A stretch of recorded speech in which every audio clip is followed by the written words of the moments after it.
Glory to Jesus. Hi. Hi, പ്രിയ സഹോദരന്മാരെ, നിങ്ങൾക്ക് വന്ദനം.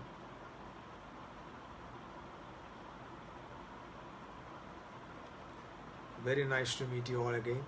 പിതാവിനും പുത്രനും പരിശുദ്ധ റൂഹായിക്കും സ്തുതിയും സ്തോത്രവും ഉണ്ടാകട്ടെ. Thank you for joining again. വളരെ അർജൻറ്റായിട്ട് കൈമാറേണ്ട സന്ദേശങ്ങളാണ് ഈ ദിവസങ്ങളിൽ നമ്മൾ കൈമാറുന്നത്. വളരെ അതീവ ഗൗരവമുള്ള കാര്യമായതുകൊണ്ട് ക്രമമായിട്ടിത് നിങ്ങൾക്ക് കൊണ്ടുവരാനാണ് യേശുവിൽ ഞാൻ ആഗ്രഹിക്കുന്നത്. കാരണം വെളിപ്പാട് പുസ്തകത്തെ സംബന്ധിച്ചുള്ള വളരെ വികലമായ പഠനങ്ങൾ വളരെ പോപ്പുലറായിട്ട് ഇപ്പോൾ പ്രത്യേകിച്ച് ഇങ്ങനൊരു സാഹചര്യത്തിൽ ക്രൈസ്തവ സമൂഹത്തിനിടയിൽ സ്പ്രെഡാകുന്നുണ്ട്. വളരെ വളരെ വികലമായ നിലയിലാണത് പോകുന്നത്.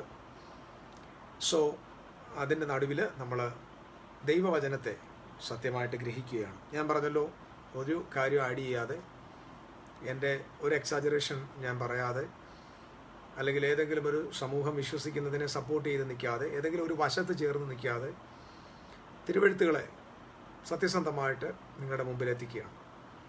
കൃത്യമായ വിശുദ്ധ ബൈബിളിൻ്റെ തെളിവുകൾ, ഹിസ്റ്റോറിക്കൽ എവിഡൻസ് മാത്രമേ ഞാൻ നിങ്ങളുടെ മുമ്പിൽ കൊണ്ടുവരുന്നു.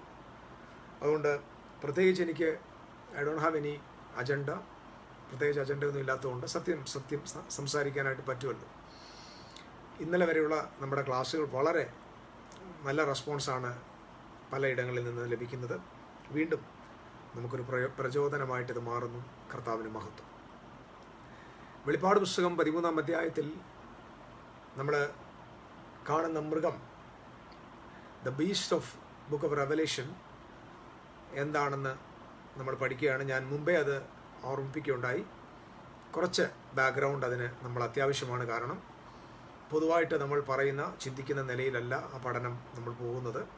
തിരുവെഴുത്തുകളെ ഒന്ന് പരിശോധിച്ച് കൃത്യതയോടെ സൂക്ഷ്മതയോടെ പരിശോധിച്ചിട്ടാണ് നമുക്ക് ആ ഭാഗങ്ങളിൽ പോകാനായിട്ട് നാം ശ്രമിക്കുന്നത്. നമ്മളിന്ന് ആരംഭമായിട്ട് ഒരുപാട് കാര്യങ്ങൾ ഞാൻ റെഫർ ചെയ്തിട്ടുണ്ട്. എല്ലാം പറയാനായിട്ട് പറ്റുമെന്ന് എനിക്കറിയില്ല. എങ്കിലും കർത്താവ് നൽകുന്ന കൃപയ്ക്കൊത്തോണം അവിടുത്തെ കൃപയിൽ ഞാൻ ശരണപ്പെടുന്നു. ഒത്തിരി അങ്ങോട്ട് ദീർഘമായിട്ട് കൊണ്ടുപോകാതെ മാക്സിമം 1 മണിക്കൂർ 1.25 മണിക്കൂറിൽ നിർത്തണമെന്നാണ് എൻ്റെ ആഗ്രഹം. ഓക്കെ, ദാനിയേലിൻ്റെ പ്രവചനത്തിലെ ഭാഗങ്ങൾ കഴിഞ്ഞ ദിവസം നമ്മൾ ഇൻട്രൊഡക്ഷനായിട്ട് ബീസ്റ്റിനെ കുറിച്ച് ഞാനൊരു ഇൻട്രോ പറഞ്ഞു. ഇന്ന് നമ്മൾ കുറച്ചും കൂടെ ഡീറ്റെയിൽഡ് ആയിട്ട് ആ ഭാഗത്തേക്ക് പോകണം. ഞാൻ എത്ര ക്ലാസ്സുകൾ ഇതിനെടുക്കാൻ പറ്റുമെന്ന് എനിക്കറിയില്ല. കാരണം ഒന്നും ഒരുപാട് സംശയം വെക്കാതെ വിശദീകരിച്ച് തന്നെ പോകാൻ ഇച്ചിരി സമയം എടുത്താലും പറ്റും. അതിനുവേണ്ടിയാണ് ഞാൻ ശ്രമിക്കുന്നത്. അതായിരിക്കും നന്നെന്നാണ് എനിക്ക് തോന്നുന്നത്. നിങ്ങളുടെ അഭിപ്രായം അതാണെന്ന് ഞാൻ വിശ്വസിക്കുന്നു. ദാനിയേലിൻ്റെ പ്രവചനം 2-ാമത്തെ അധ്യായത്തിൽ ദാനിയേൽ കണ്ട ദർശനം, അതുപോലെ തന്നെ ദാനിയേലിൻ്റെ പ്രവചനം 7-ാം അധ്യായത്തിൽ ദാനിയേൽ കണ്ട 2-ാമത്തെ മറ്റൊരു ദർശനം. ഈ 2 ദർശനങ്ങളെ കോയിൻസൈഡ് ചെയ്താണ് ഞാൻ നിങ്ങളോട് സംസാരിക്കാനായിട്ട് പോകുന്നത്. ദാനിയേലിൻ്റെ പ്രവചനം 7-ാമത്തെ അധ്യായത്തിൽ താന് 4 മഹാമൃഗങ്ങളെ കാണുന്നുണ്ട്. 4 മൃഗങ്ങൾ, 4 ബീസ്റ്റിനെ കാണുന്നുണ്ട്. ദാനിയേലിൻ്റെ പ്രവചനം 2-ാമത്തെ അധ്യായത്തിൽ ദാനിയേൽ ഒരു വലിയ ബിംബത്തെ കാണുന്നുണ്ട്.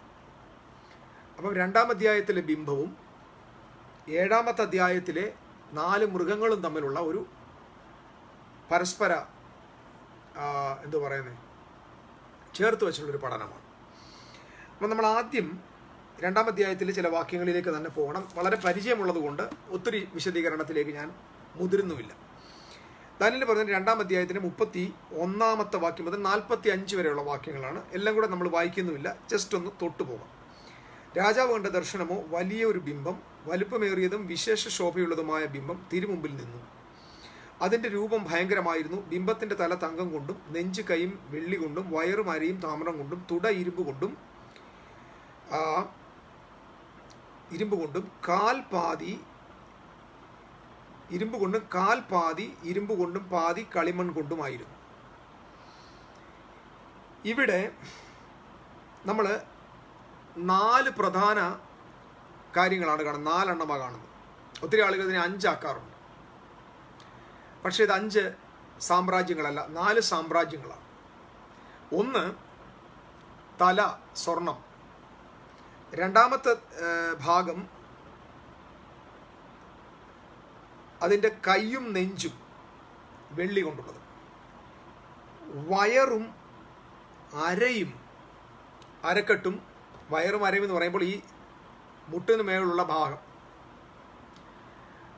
താമ്രമാണ്. അതിന് തൊട്ട് താഴോട്ട് കാലുകളാണ്. ആ കാലുകൾ ഇരുമ്പിലാണ്. ആ കാലുകളുടെ 2 പാദങ്ങൾ ഇരുമ്പും കളിമണ്ണുമാണ്. അപ്പം 4 മെറ്റൽസ് ആണ് ഇവിടെ കാണുന്നത്. നമ്പർ 1 ഗോൾഡ്, സിൽവർ, ബ്രോൺസ്, അത് കഴിഞ്ഞിട്ട് അയണാണ്. ബ്രാസ് കഴിഞ്ഞിട്ട് അയൺ വരിക. So gold, silver, brass and iron. Iron ലാസ്റ്റിൽ, അല്ലെങ്കിൽ ഈ ബിംബത്തിൻ്റെ ഏറ്റവും എക്സ്ട്രീം എൻഡിൽ അയൺ പ്ലസ് ക്ലേ ആണ്. അതായത് കളിമണ്ണും ഇരുമ്പും കൂടെ ചേരുന്നതായ ഒരു മിശ്രിതം. ഇങ്ങനെ 4 പ്രധാന സാമ്രാജ്യങ്ങളെക്കുറിച്ചുള്ള ദർശനമാണ് ദാനിയേൽ കാണുന്നത്. ഇനി ഈ കാണുന്ന 4 ദർശനങ്ങൾ ഇതിനോട് തന്നെ കുറച്ചും കൂടെ വിശദീകരിക്കുന്ന മറ്റൊരു ദർശനമാണ് 7-ാമത്തെ അധ്യായത്തിൽ കാണുന്ന 4 മഹാമൃഗങ്ങൾ. വളരെ വൈൽഡായിട്ടുള്ള ഡിഫറെൻ്റ് ഷേപ്പൊക്കെ ഉള്ള 4 മൃഗങ്ങളെ നമ്മളവിടെയും കാണുന്നുണ്ട്. ഓക്കെ, ഇവിടെ നമ്മൾ ഇനി മനസ്സിലാക്കേണ്ട ഒരു പ്രധാന കാര്യം, ഈ ദാനിയേൽ പ്രവചനത്തിൻ്റെ 2-ാം അധ്യായത്തിലെയും 7-ാം അധ്യായത്തിലും തമ്മിലൊരു കമ്പാരിസൺ ഉണ്ട്. 2-ാം അധ്യായത്തിലെ ആദ്യത്തെ രാജാവ്, അല്ലെങ്കിൽ ആദ്യത്തെ ആ ഭാഗം, തല എന്ന് പറയുന്നത് ഗോൾഡാണ്. ആ ഗോൾഡ് കാണുന്നു. ദാനിയേലിൻ്റെ പ്രവചനത്തിലെ ആദ്യ മൃഗം, ഞാനീ പറഞ്ഞത് നിങ്ങൾ വളരെ ശ്രദ്ധിക്കണം, കാരണം ഇതൊരു വലിയ കോംപ്ലിക്കേഷനാണ്. കാരണം ഒരുപാട് ഹിസ്റ്ററികൾ ഇങ്ങനെ കയറി ഇറങ്ങി പോകുന്നതുകൊണ്ട് മനസ്സിൽ ഒന്ന് ശ്രദ്ധിച്ച് വേണം ഇത് കേൾക്കാൻ. ആദ്യത്തെ സാമ്രാജ്യം, അതായത് ഗോൾഡൻ സാമ്രാജ്യം, തല, ദാനിയേലിൻ്റെ പ്രവചനം 2-ാം അധ്യായത്തിൽ. 7-ാം അധ്യായത്തിൽ ആദ്യത്തെ മൃഗം, അതിൻ്റെ ഷേപ്പ് സിംഹവും, ഒരു സിംഹത്തിൻ്റെ ഷേപ്പും ഈഗിളിൻ്റെ വിങ്സും, കഴുകൻ്റെ ചിറകുമുള്ള ഒരു സിംഹമുഖം. 2-ാമത്തെ സാമ്രാജ്യം, സെക്കൻഡ് കിങ്ഡം, സിൽവറാണ് 2-ാം അധ്യായത്തിൽ. അത് ചെസ്റ്റും കൈകളുമാണ്. അതോടുള്ള ബന്ധത്തിൽ 7-ാം അധ്യായത്തിലെ 2-ാമത്തെ മൃഗം കരടിയോട് സാദൃശ്യം. അത് എഴുന്നേറ്റ് നിൽക്കുന്നു. അതിൻ്റെ ഒരു സൈഡിൽ, on side with 3 ribs in his mouth, 3 വാരിയെല്ലുകൾ വായിൽ കടിച്ചുകൊണ്ട് നിൽക്കുന്ന ഒരു മൃഗത്തെയാണ് കാണുന്നത്. ദാനിയേലിന്റെ പ്രവചനം 2-ാം അധ്യായത്തിലെ 3-ാമത്തെ സാമ്രാജ്യം ബ്രോൺസ് ആണ്, അതായത് താമ്രം. അത് ബെല്ലി ആൻഡ് തൈസ് എന്നാണ് ഇംഗ്ലീഷിൽ. മലയാളത്തിൽ എഴുതുന്ന വയറും അരയുമെന്നാണ്. യഥാർത്ഥത്തിൽ ബെല്ലി, വയറും തുടയുമെന്നാണ്. ഈ മുട്ടിന് മേലുള്ള ഭാഗമാണ്. അങ്ങനെയുള്ള ആ ഭാഗം, അതായത് ബെല്ലി ആൻഡ് തൈസിൽ ബ്രോൺസ് ആണ് നിൽക്കുന്നത്. ദാനിയേലിന്റെ പ്രവചനം 7-ാം അധ്യായത്തിലെ 3-ാമത്തെ മൃഗം. ഇതെല്ലാം വായിക്കണം എന്നുണ്ടെങ്കിലും നിങ്ങൾക്ക് ഞാൻ റെഫറൻസ് പറയുമ്പോൾ നിങ്ങൾ തന്നെ അത് പഠിക്കാനായിട്ട് എടുക്കുക. 3-ാമത്തെ മൃഗം പുള്ളിപ്പുലിയോട്, ലിയോപാർഡാണ്, with 4 heads and 4 wings of the birds. അതായത് 4 തലകളോടുകൂടിയ ഒരു പുള്ളിപ്പുലിക്ക് സമമായ ഒരു മൃഗം. ഇനി 5-ാമത്തെ കിങ്ഡം, 4-ാമത്തെ കിങ്ഡം, ദാനിയേലിന്റെ പ്രവചനം 2-ാം അധ്യായത്തിൽ 4th കിങ്ഡം, ലെഗ്സ് ആണ്, കാല്, iron feet, iron plus clay കൊണ്ടുള്ള ഫീറ്റ്. അതായത് കാലുകൾ ഇരുമ്പ് കൊണ്ടും പാദങ്ങൾ ഇരുമ്പും കളിമണ്ണ് കൊണ്ടും. ദാനിയേൽ പ്രവചനത്തിൽ 7-ാം അധ്യായത്തിലെ മൃഗം, ശ്രദ്ധിക്കണം, 7-ാം അധ്യായത്തിലെ 4-ാമത്തെ മൃഗം ബീസ്റ്റാണ്. അതൊരു മൃഗത്തിൽ ഇങ്ങനെ വന്നു. അതിനെന്തുകൊണ്ട് ഹ്യൂജായിട്ടുള്ള അയൺ ടീത്തുണ്ട്, വളരെ ശക്തമായ പല്ലുകളുള്ള ഒരു ജന്തു. ഞാനതിനെ നാലാമത്തെ മൃഗത്തിൻ്റെ ഇങ്ങനെയാണ് പറഞ്ഞത്, ഘോരവും ഭയങ്കരവും അതിബലമുള്ള നാലാമത്തെ മൃഗം, അതിന് വലിയ ഇരുമ്പ് പല്ലുണ്ട്. അത് തിന്നുകയും തകർക്കുകയും ചെയ്തിട്ട് ശേഷമുള്ളതിനെ കാലുകൊണ്ട് ചവിട്ടിക്കളഞ്ഞു. എന്നിട്ട് തീർന്നില്ല, മുമ്പേ കണ്ട സകല മൃഗങ്ങളിൽ വെച്ച് അത് വ്യത്യസ്തമുള്ളതായിരുന്നു. അതിന് 10 കൊമ്പുണ്ടായിരുന്നു. ഈ പദങ്ങൾ നിങ്ങൾ ശ്രദ്ധിക്കണം, 10 കൊമ്പുണ്ടായിരുന്നു. നമ്മൾ വെളിപ്പാട് പുസ്തകം 11-ാം അധ്യായത്തിൽ സാക്ഷികളെ കൊല്ലുന്ന മൃഗം, അതിനുശേഷം 12-ാം അധ്യായത്തിലേക്ക് വരുമ്പോൾ ന്യൂ കവനന്റ് ചർച്ച് ബർത്ത് ചെയ്ത ക്രൈസ്റ്റ് അല്ലെങ്കിൽ ക്രിസ്തുവിന്റെ ജനനത്തിൽ ക്രിസ്തുവിനെ വിഴുങ്ങുവാനായി നിൽക്കുന്ന മഹാസർപ്പം, ആ മഹാസർപ്പത്തിനും 10 കൊമ്പുകൾ ഉള്ളതായിട്ട് കാണാൻ പറ്റും. ഈ കാര്യങ്ങൾ നിങ്ങളുടെ മനസ്സിൽ വെക്കേണ്ടതാണ്. അതായത് വെളിപ്പാട് പുസ്തകം 12-ാം അധ്യായത്തിലെ മഹാസർപ്പത്തിന് അല്ലെങ്കിൽ ഡ്രാഗൺ എന്നാണ് അതിനെ പറയുന്നത്. 13-ാം അധ്യായത്തിൽ നമ്മൾ ഈ കക്ഷിയെ കാണുന്നുണ്ട്. ഇദ്ദേഹത്തിന് 10 കൊമ്പുകളും ആ 10 കൊമ്പിൽ 10 കിരീടങ്ങളുമുള്ളതായ ഒരു മൃഗമാണ്. ഇത് 7 മലകളിലാണ്, 7 രാജാക്കന്മാർ അല്ലെങ്കിൽ 7 രാജാക്കന്മാർ 7 മലകളാണെന്നുണ്ട്. അപ്പോൾ 7 മലകളിലാണ് ഇതിരിക്കുന്നത്, അല്ലെങ്കിൽ 7 രാജാക്കന്മാർ ഇതിനുണ്ട്. ഇങ്ങനെയുള്ള ഒരുപാട് കാര്യങ്ങൾ ഈ നാലാമത്തെ മൃഗത്തിനുണ്ട്. നിങ്ങൾ ശ്രദ്ധിക്കണം. സോ ഒന്നാമത്തെ കിങ്ഡം ഗോൾഡൻ, അത് ബാബിലോണിനെ കാണിക്കുകയാണ്. ഞാനിനി ആ ഭാഗം ഒന്ന് വിശദീകരിച്ച് പോകാൻ പോവാം. ഇനി ദാനിയേലിന്റെ പ്രവചനം 2-ാം അധ്യായത്തിലെ 1, 2, 3 മെറ്റലുകൾ, അതായത് ഗോൾഡ്, സിൽവർ, ബ്രോൺസ് തുടങ്ങിയ 3 കിങ്ഡംസ് നമ്മൾ ദാനിയേലിന്റെ പ്രവചനം 7-ാം അധ്യായത്തിലെ ആദ്യത്തെ 3 മൃഗങ്ങളോടുകൂടെ സാമ്യമുള്ളതാണ്. ഈ 3 മൃഗങ്ങൾ നമ്മൾ വെളിപ്പാട് പുസ്തകത്തിൽ ഈ ഒരു മൃഗങ്ങളെ നമുക്ക് അല്ലെങ്കിൽ ഈ ദാനിയേൽ പ്രവചനത്തിൽ കാണുന്ന മൃഗങ്ങളെ ഒന്നിനെയും വെളിപ്പാട് പുസ്തകത്തിൽ നമുക്ക് അതുപോലെ കാണാൻ പറ്റില്ല. പക്ഷെ വെളിപ്പാട് പുസ്തകത്തിൽ സാദൃശ്യമുള്ള മൃഗം നമ്മൾ കാണുന്ന 4-ാമത്തെ മൃഗമാണ്. അതായത് 4-ാമത്തെ സാമ്രാജ്യമായ 4-ാമത്തെ മൃഗത്തെയാണ് നമ്മൾ വെളിപ്പാട് പുസ്തകം 11-ാം അധ്യായത്തിൽ 13 മുതൽ 17 വരെയുള്ള അധ്യായങ്ങൾ, 19, 20 അധ്യായങ്ങൾ, ഈ അധ്യായങ്ങളിലെല്ലാം നമ്മൾ കാണുന്ന മൃഗം, ഈ മൃഗം ദാനിയേലിന്റെ പ്രവചനം 7-ാം അധ്യായത്തിലെ 4-ാമത്തെ മൃഗവുമായിട്ട് സാദൃശ്യമുണ്ട്. ഞാൻ ഈ റെഫറൻസുകൾ നിങ്ങൾ വായനയ്ക്കായിട്ട് തരികയാണ്. ദയവായിട്ട് പഠിക്കാനോ ഇതൊക്കെ ആഗ്രഹമുള്ള ആളുകൾ ദയവായിട്ട് ഈ ഭാഗങ്ങളിലേക്ക് പോവുക. ഹിസ്റ്ററിയാണ്, ഇച്ചിരി ബോറാണ്, പക്ഷേ ഇത് പഠിപ്പിച്ചെങ്കിലേ പറ്റത്തുള്ളൂ. കാരണം ഇവിടെ ഇന്നത്തെ മോഡേൺ ഹിസ്റ്ററി വളരെ ഗൗരവമായിട്ട് ഭയാനകമായിട്ട് പഠിപ്പിക്കുന്നുണ്ട്. ഞാനിത് റിസ്ക് എടുത്ത് തന്നെ അങ്ങ് ചെയ്യുകയാണ്. ബോറാണ്, കാരണം ഇതിനകത്ത് നമുക്ക് കഴിക്കാനില്ല. ചിലപ്പോൾ ഇതെന്താടാന്നൊക്കെ പറഞ്ഞിട്ട് പോകാം, പക്ഷേ ഇത് വളരെ സീരിയസ് ആണ്. കാരണം ഇന്നും ഞാൻ ഒരു മെസ്സേജ് വെളിപ്പാട് പുസ്തകത്തെ സംബന്ധിച്ച് കേട്ടിട്ട് ഇരിക്കുകയാണ്. വളരെ ടെറിബിളായിട്ടുള്ള, ഹൊറിബിളായിട്ടുള്ള, ഹൊററായിട്ടുള്ള ഒരു മെസ്സേജ് കേട്ടിട്ടിരിക്കുക. അത് വാസ്തവത്തിൽ സഹിക്കാൻ പറ്റുന്നതിലപ്പുറത്താണ്. അപ്പോൾ എൻ്റെ അകം വീണ്ടും കത്തുകയാണ്. എങ്ങനെയും ഇത് ജനങ്ങളുടെ കാതിൽ എത്തിക്കുക. വളരെ കുറച്ച് പേര് ഇത് കാണുന്നുണ്ട്, നാളെ ഇത് കാണും, നിങ്ങൾക്കിത് പ്രയോജനപ്പെടുമെന്ന് എനിക്ക് ഉറപ്പുണ്ട്. ശരി, ഈ ഭാഗങ്ങളിൽ 4 രാജ്യങ്ങളെ നമ്മൾ കാണുന്നു, 4 സാമ്രാജ്യങ്ങളെ കാണുന്നു, 4 മൃഗങ്ങളെ കാണുന്നു. ഈ 4 സാമ്രാജ്യം, അതായത് ദാനിയേലിന്റെ പ്രവചനം 2-ാം അധ്യായത്തിലെ 4 സാമ്രാജ്യങ്ങൾ, ആ ബിംബത്തിൽ കാണിച്ചിരിക്കുന്ന 4 സാമ്രാജ്യങ്ങൾ, 7-ാം അധ്യായത്തിലെ 4 മൃഗങ്ങൾ. ഈ 2 വിഷയങ്ങളിൽ അവസാനത്തെ മൃഗത്തെ മാത്രമാണ്, സാദൃശ്യമുള്ള മൃഗത്തെ നമ്മൾ വെളിപ്പാട് പുസ്തകത്തിൻ്റെ 13-ാം അധ്യായം മുതൽ അങ്ങോട്ട് കാണാൻ പറ്റുന്നത്. ഇനി ശ്രദ്ധിക്കണം, ഈ അവസാനത്തെ മൃഗം അല്ലെങ്കിൽ ഈ അവസാനത്തെ കിങ്ഡം, ഞാൻ ആദ്യം ആ അവസാനത്തെ കിങ്ഡം മാത്രം എടുക്കാം, ആ സാമ്രാജ്യം എടുക്കാം. തല നമുക്കറിയാം, ബാബിലോണിനെ കാണിക്കുന്നു.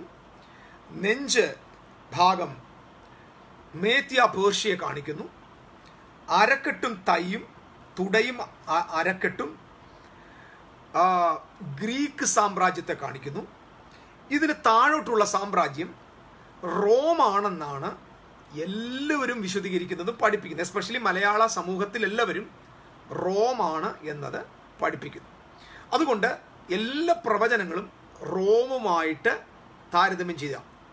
അപ്പം അത് യൂറോപ്പുമായിട്ട് വരുന്നുണ്ട്, യൂറോപ്യൻ യൂണിയനുമായിട്ട് വരുന്നുണ്ട്, ബ്രിട്ടീഷുമായിട്ട് വരുന്നുണ്ട്. അപ്പം എല്ലാ ആളുകളും ഇത് ശ്രദ്ധിക്കണം. എല്ലാവരും ഈ ഇരുമ്പും കളിമണ്ണും കൂടെ ചേരുന്ന, അല്ലെങ്കിൽ ഇരുമ്പും കളിമണ്ണും കൂടെ ചേരുന്ന ഈ ഭാഗങ്ങൾ റോമാണെന്ന് വിചാരിച്ചതിനാൽ നമ്മുടെ വെളിപ്പാട് പുസ്തക വ്യാഖ്യാനങ്ങളിലെല്ലാം ഇത് യൂറോപ്പിനെ ഒക്കെ കാണിക്കുന്നു, ഇത് ബാബിലോണിനെ കാണിക്കുന്നു, ഇറാഖിനെ കാണിക്കുന്നു എന്നൊക്കെയുള്ള പഠനങ്ങൾ ധാരാളമായിട്ട് വരുന്നുണ്ട്. എന്നാൽ നമ്മൾ ഇന്ന് ഈ ദിവസങ്ങളിൽ പഠിച്ചുകൊണ്ടിരിക്കുന്നത് ഈ 4ാമത്തെ സാമ്രാജ്യം റോം അല്ല എന്ന് തെളിയിക്കുകയാണ്. അത് വിശുദ്ധ ബൈബിളിൻ്റെയും ചരിത്രത്തിൻ്റെയും ഒക്കെ തെളിവിൽ പഠിപ്പിക്കുക. അല്ലാതെ ഞാൻ രാവിലെ എഴുന്നേറ്റപ്പോൾ ഇങ്ങനെ കൂണ് പോലെ മുളച്ചു വന്നൊരറിവല്ല. നിങ്ങൾക്കും എനിക്കും എല്ലാവർക്കും ഒരുപോലെ ആക്സസിബിൾ ആയിട്ടുള്ള അറിവിൻ്റെ ഭാഗത്തും തന്നെയാണ് എടുത്തുകൊണ്ട് വരുന്നത്. അതുകൊണ്ട് എനിക്കിത് ധൈര്യമായിട്ട് പൊതുസ്ഥലത്ത് പറയാനായിട്ട് പറ്റും. ഇവിടെ നമ്മൾ കാണുന്നത് അതിൻ്റെ പാർഷ്യലി, അതായത് ആ കാൽഭാഗത്ത് ഇരുമ്പുമുണ്ട് കളിമണ്ണുമുണ്ട്. കാരണം ഇരുമ്പും കളിമണ്ണും ഒരിക്കലും ചേരത്തില്ല, ഒരിക്കലും അത് ഒരുമിച്ച് ചേരത്തില്ല. ആ ഭാഗം, അതായത് ആ ഇരുമ്പും കളിമണ്ണും ചേരുന്ന ആ ഭാഗമാണ് ഈ സാമ്രാജ്യത്തിൻ്റെ ഫൈനൽ സാമ്രാജ്യം. നിങ്ങൾക്ക് മനസ്സിലാകുന്നുണ്ടോ? ഇതാണ് ലോക സാമ്രാജ്യമായി ഈ സാമ്രാജ്യങ്ങളുടെ ഫൈനൽ പോയിന്റ് എന്ന് പറയുന്നത് ഇരുമ്പും കളിമണ്ണും കൂടെ ചേരുന്ന സ്ഥലമാണ്. ഇനി ദാനിയേൽ എന്ന് പറയുന്ന ദൈവമനുഷ്യൻ ഈ ദർശനങ്ങൾ ദർശിക്കുമ്പോൾ ദാനിയേലിൻ്റെ സ്ഥാനം തലയിരിക്കുന്ന ആ ഗോൾഡൻ സാമ്രാജ്യത്തിലാണ്. അപ്പോൾ ദാനിയേല് ഗോൾഡൻ സാമ്രാജ്യത്തിൽ ഇരുന്നു കൊണ്ടാണ് ഈ ഭൂലോകത്തിലെ ദർശനത്തെ കാണുന്നത്. തനിക്ക് ശേഷം, അല്ലെങ്കിൽ ഈ ബാബിലോണിന് ശേഷം വരാൻ പോകുന്ന സാമ്രാജ്യം, അതിന് ശേഷം വരാൻ പോകുന്ന സാമ്രാജ്യം, അതിന് ശേഷം വരാൻ പോകുന്ന സാമ്രാജ്യം, എന്നിട്ട് ഒടുവിലായിട്ട് വരാൻ പോകുന്ന നിത്യമായ സാമ്രാജ്യത്തെക്കുറിച്ചും തനിക്ക് ദർശനം ലഭിച്ചു. അപ്പം ഇവിടെ 4 സാമ്രാജ്യങ്ങളാണ് ഈ ബിംബത്തിലുള്ളത്. ഈ ബിംബത്തിൻ്റെ സമാപ്തിയിൽ നിൽക്കുന്നത് ഇരുമ്പും കളിമണ്ണും ചേരുന്ന ഒരു സാമ്രാജ്യമാണ്. അപ്പം ഇരുമ്പെന്ന് പറഞ്ഞാൽ ആ കാൽഭാഗത്തിന് ശക്തിയുണ്ട്. പാദത്തിലോട്ട് വന്നപ്പോൾ അതിൻ്റെ ശക്തിയില്ല. നമ്മളിവിടെ ചിന്തിക്കുന്നത് കൈ തൊടാത്ത കല്ല് വന്ന് പതിച്ചത്, ഞാൻ പറഞ്ഞത് വളരെ സീരിയസ് ആയിട്ട് ഇത് കേൾക്കണം, വന്ന് പതിച്ചത് ഈ ബിംബത്തിൻ്റെ തലയിലല്ല, ഈ ബിംബത്തിൻ്റെ കാൽപാദത്തിലാണ്. കാൽപാദം എന്ന് പറഞ്ഞാൽ ഇതിൻ്റെ കളിമണ്ണും ഇരുമ്പും കൂടെ ചേർന്ന് ഉള്ള സമ്മിശ്രത്തിലാണ്, ആ ബലഹീനമായ ഭാഗത്താണ് കൈ തൊടാത്ത കല്ല് പർവ്വതത്തിൽ നിന്ന് പറഞ്ഞു വന്ന് പതിക്കുന്നതും. ആ പതിക്കുന്നത് നിമിത്തം ഈ ബിംബം പൊടിയായി പോകുന്നു. അതിൻ്റെ സ്ഥാനം പിന്നെ കാണാനില്ലാത്ത നിലയിൽ അത് എന്നേക്കുമായിട്ട് ചിതറിപ്പോവുകയാണ്.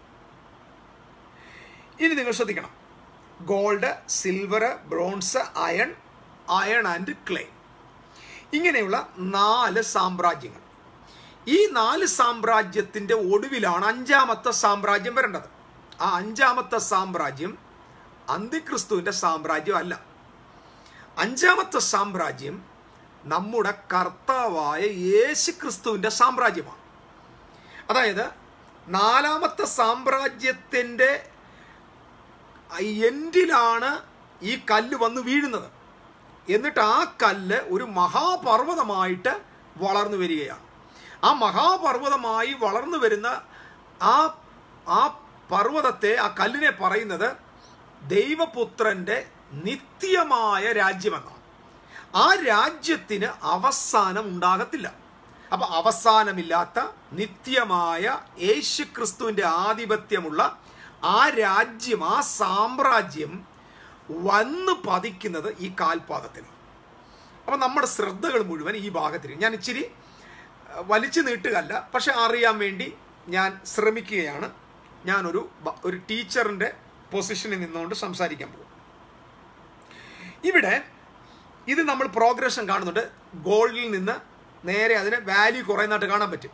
സിൽവറിലേക്ക് വരുന്നു, സിൽവറിനേക്കാൾ വില കുറവാണ് ബ്രോൺസിന്, ബ്രോൺസിനേക്കാൾ വില കുറവാണ് ഇരുമ്പിന്, ഇരുമ്പിനേക്കാൾ വില കുറവാണ് കളിമണ്ണും ഇരുമ്പും ചേർന്ന മിശ്രിതത്തിന്. അപ്പം ഈ സാമ്രാജ്യത്തിന് താഴോട്ട് വരും തോറും ശക്തി കുറയുന്നു, ബലം കുറയുന്നു, വില കുറയുന്നു.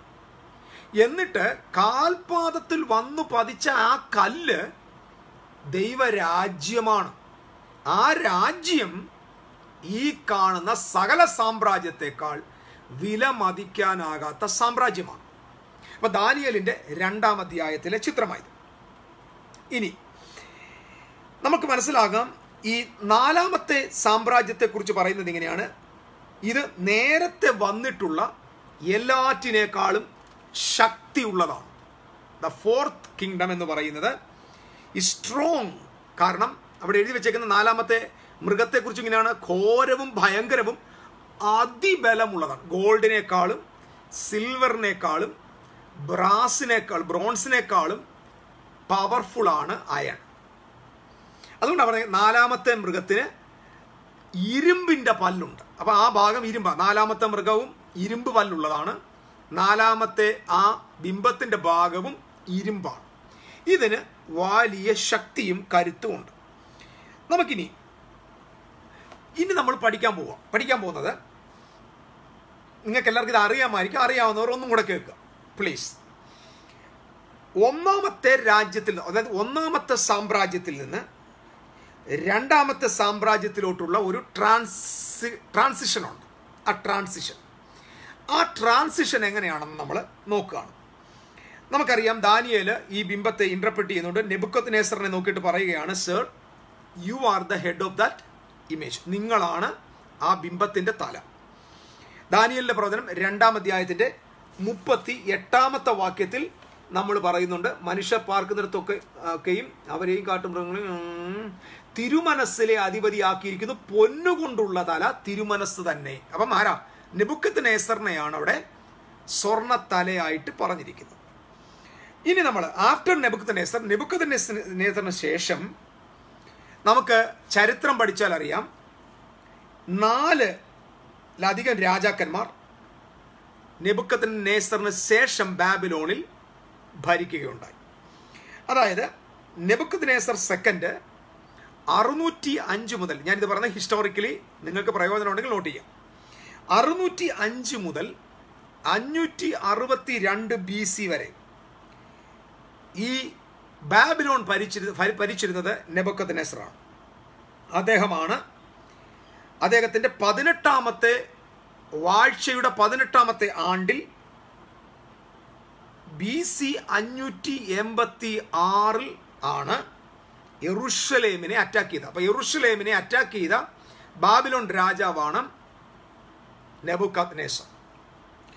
നെബുക്കദ്നേസറിന് ശേഷം 4 രാജാക്കന്മാർ വന്നിരുന്നു. അതിലെ അടുത്ത രാജാവിൻ്റെ പേര് ഈവിൾ മുറോദോക്ക്.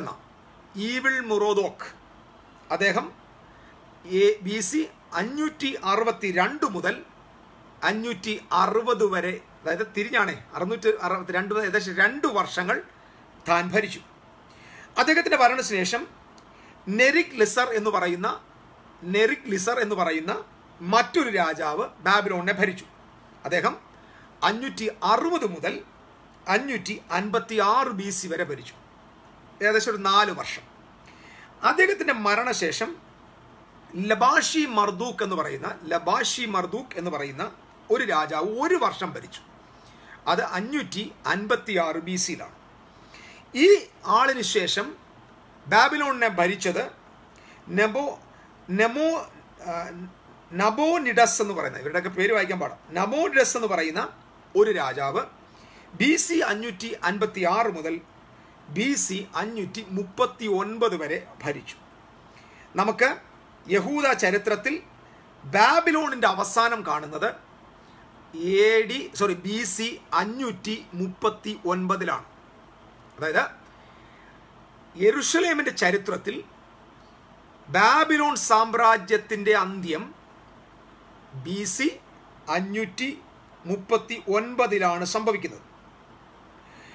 ഈ ബാബിലോൺ വീഴാൻ കാരണം ബിക്കോസ് ഓഫ് മേദ്യ പേർഷ്യയുടെ രാജാവായ ഡാരിയസ് ആണ് ഈ ബാബിലോണിൻ്റെ വീഴ്ചയ്ക്ക് കാരണമായിരിക്കുന്നത്.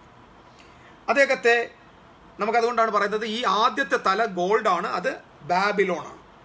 ആ ബാബിലോൺ എന്ന് പറയുന്ന ആ സാമ്രാജ്യം തന്നെയാണ് ദാനിയേലിൻ്റെ പ്രവചനം 7-ാം അധ്യായത്തിൽ നമ്മൾ കാണുന്ന ഒരു ലയണസ്, പെൺസിംഹം വിത്ത് ഈഗിൾ ലയൺ.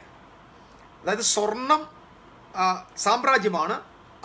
അത് നിൽക്കുന്നത് ഏറ്റവും വലിയ, കാട്ടിലെ ഏറ്റവും വലിയ രാജാവായ സിംഹത്തിൻ്റെ ചിത്രത്തിൽ പക്ഷികളുടെ രാജാവായ ഈഗിളിൻ്റെ ചിറകുമായി. അപ്പോൾ ഇതാണ് ടോപ്പ് മോസ്റ്റ്. ഇത് നമ്മൾ കാണുന്നത് ദാനിയേലിൻ്റെ പ്രവചനം 7-ാം അധ്യായത്തിൻ്റെ 4-ാമത്തെ വാക്യത്തിലാണ്. സിംഹത്തോട് സാദൃശ്യവും കഴുകിൻ്റെ ചിറകുകളുമായിരുന്നു. ഞാൻ നോക്കി നിൽക്കെ അതിൻ്റെ ചിറക് പറഞ്ഞുപോയി, അതിനെ നിലത്ത് നിന്ന് പൊക്കി മനുഷ്യരെ പോലെ നിവർത്തി നിർത്തി അത് മനുഷ്യഹൃദയവും കൊടുത്തു. സോ ദിസ് തിങ്, അതായത് ഈ മൃഗമെന്ന് പറയുന്നത് ബാബിലോണാണ്.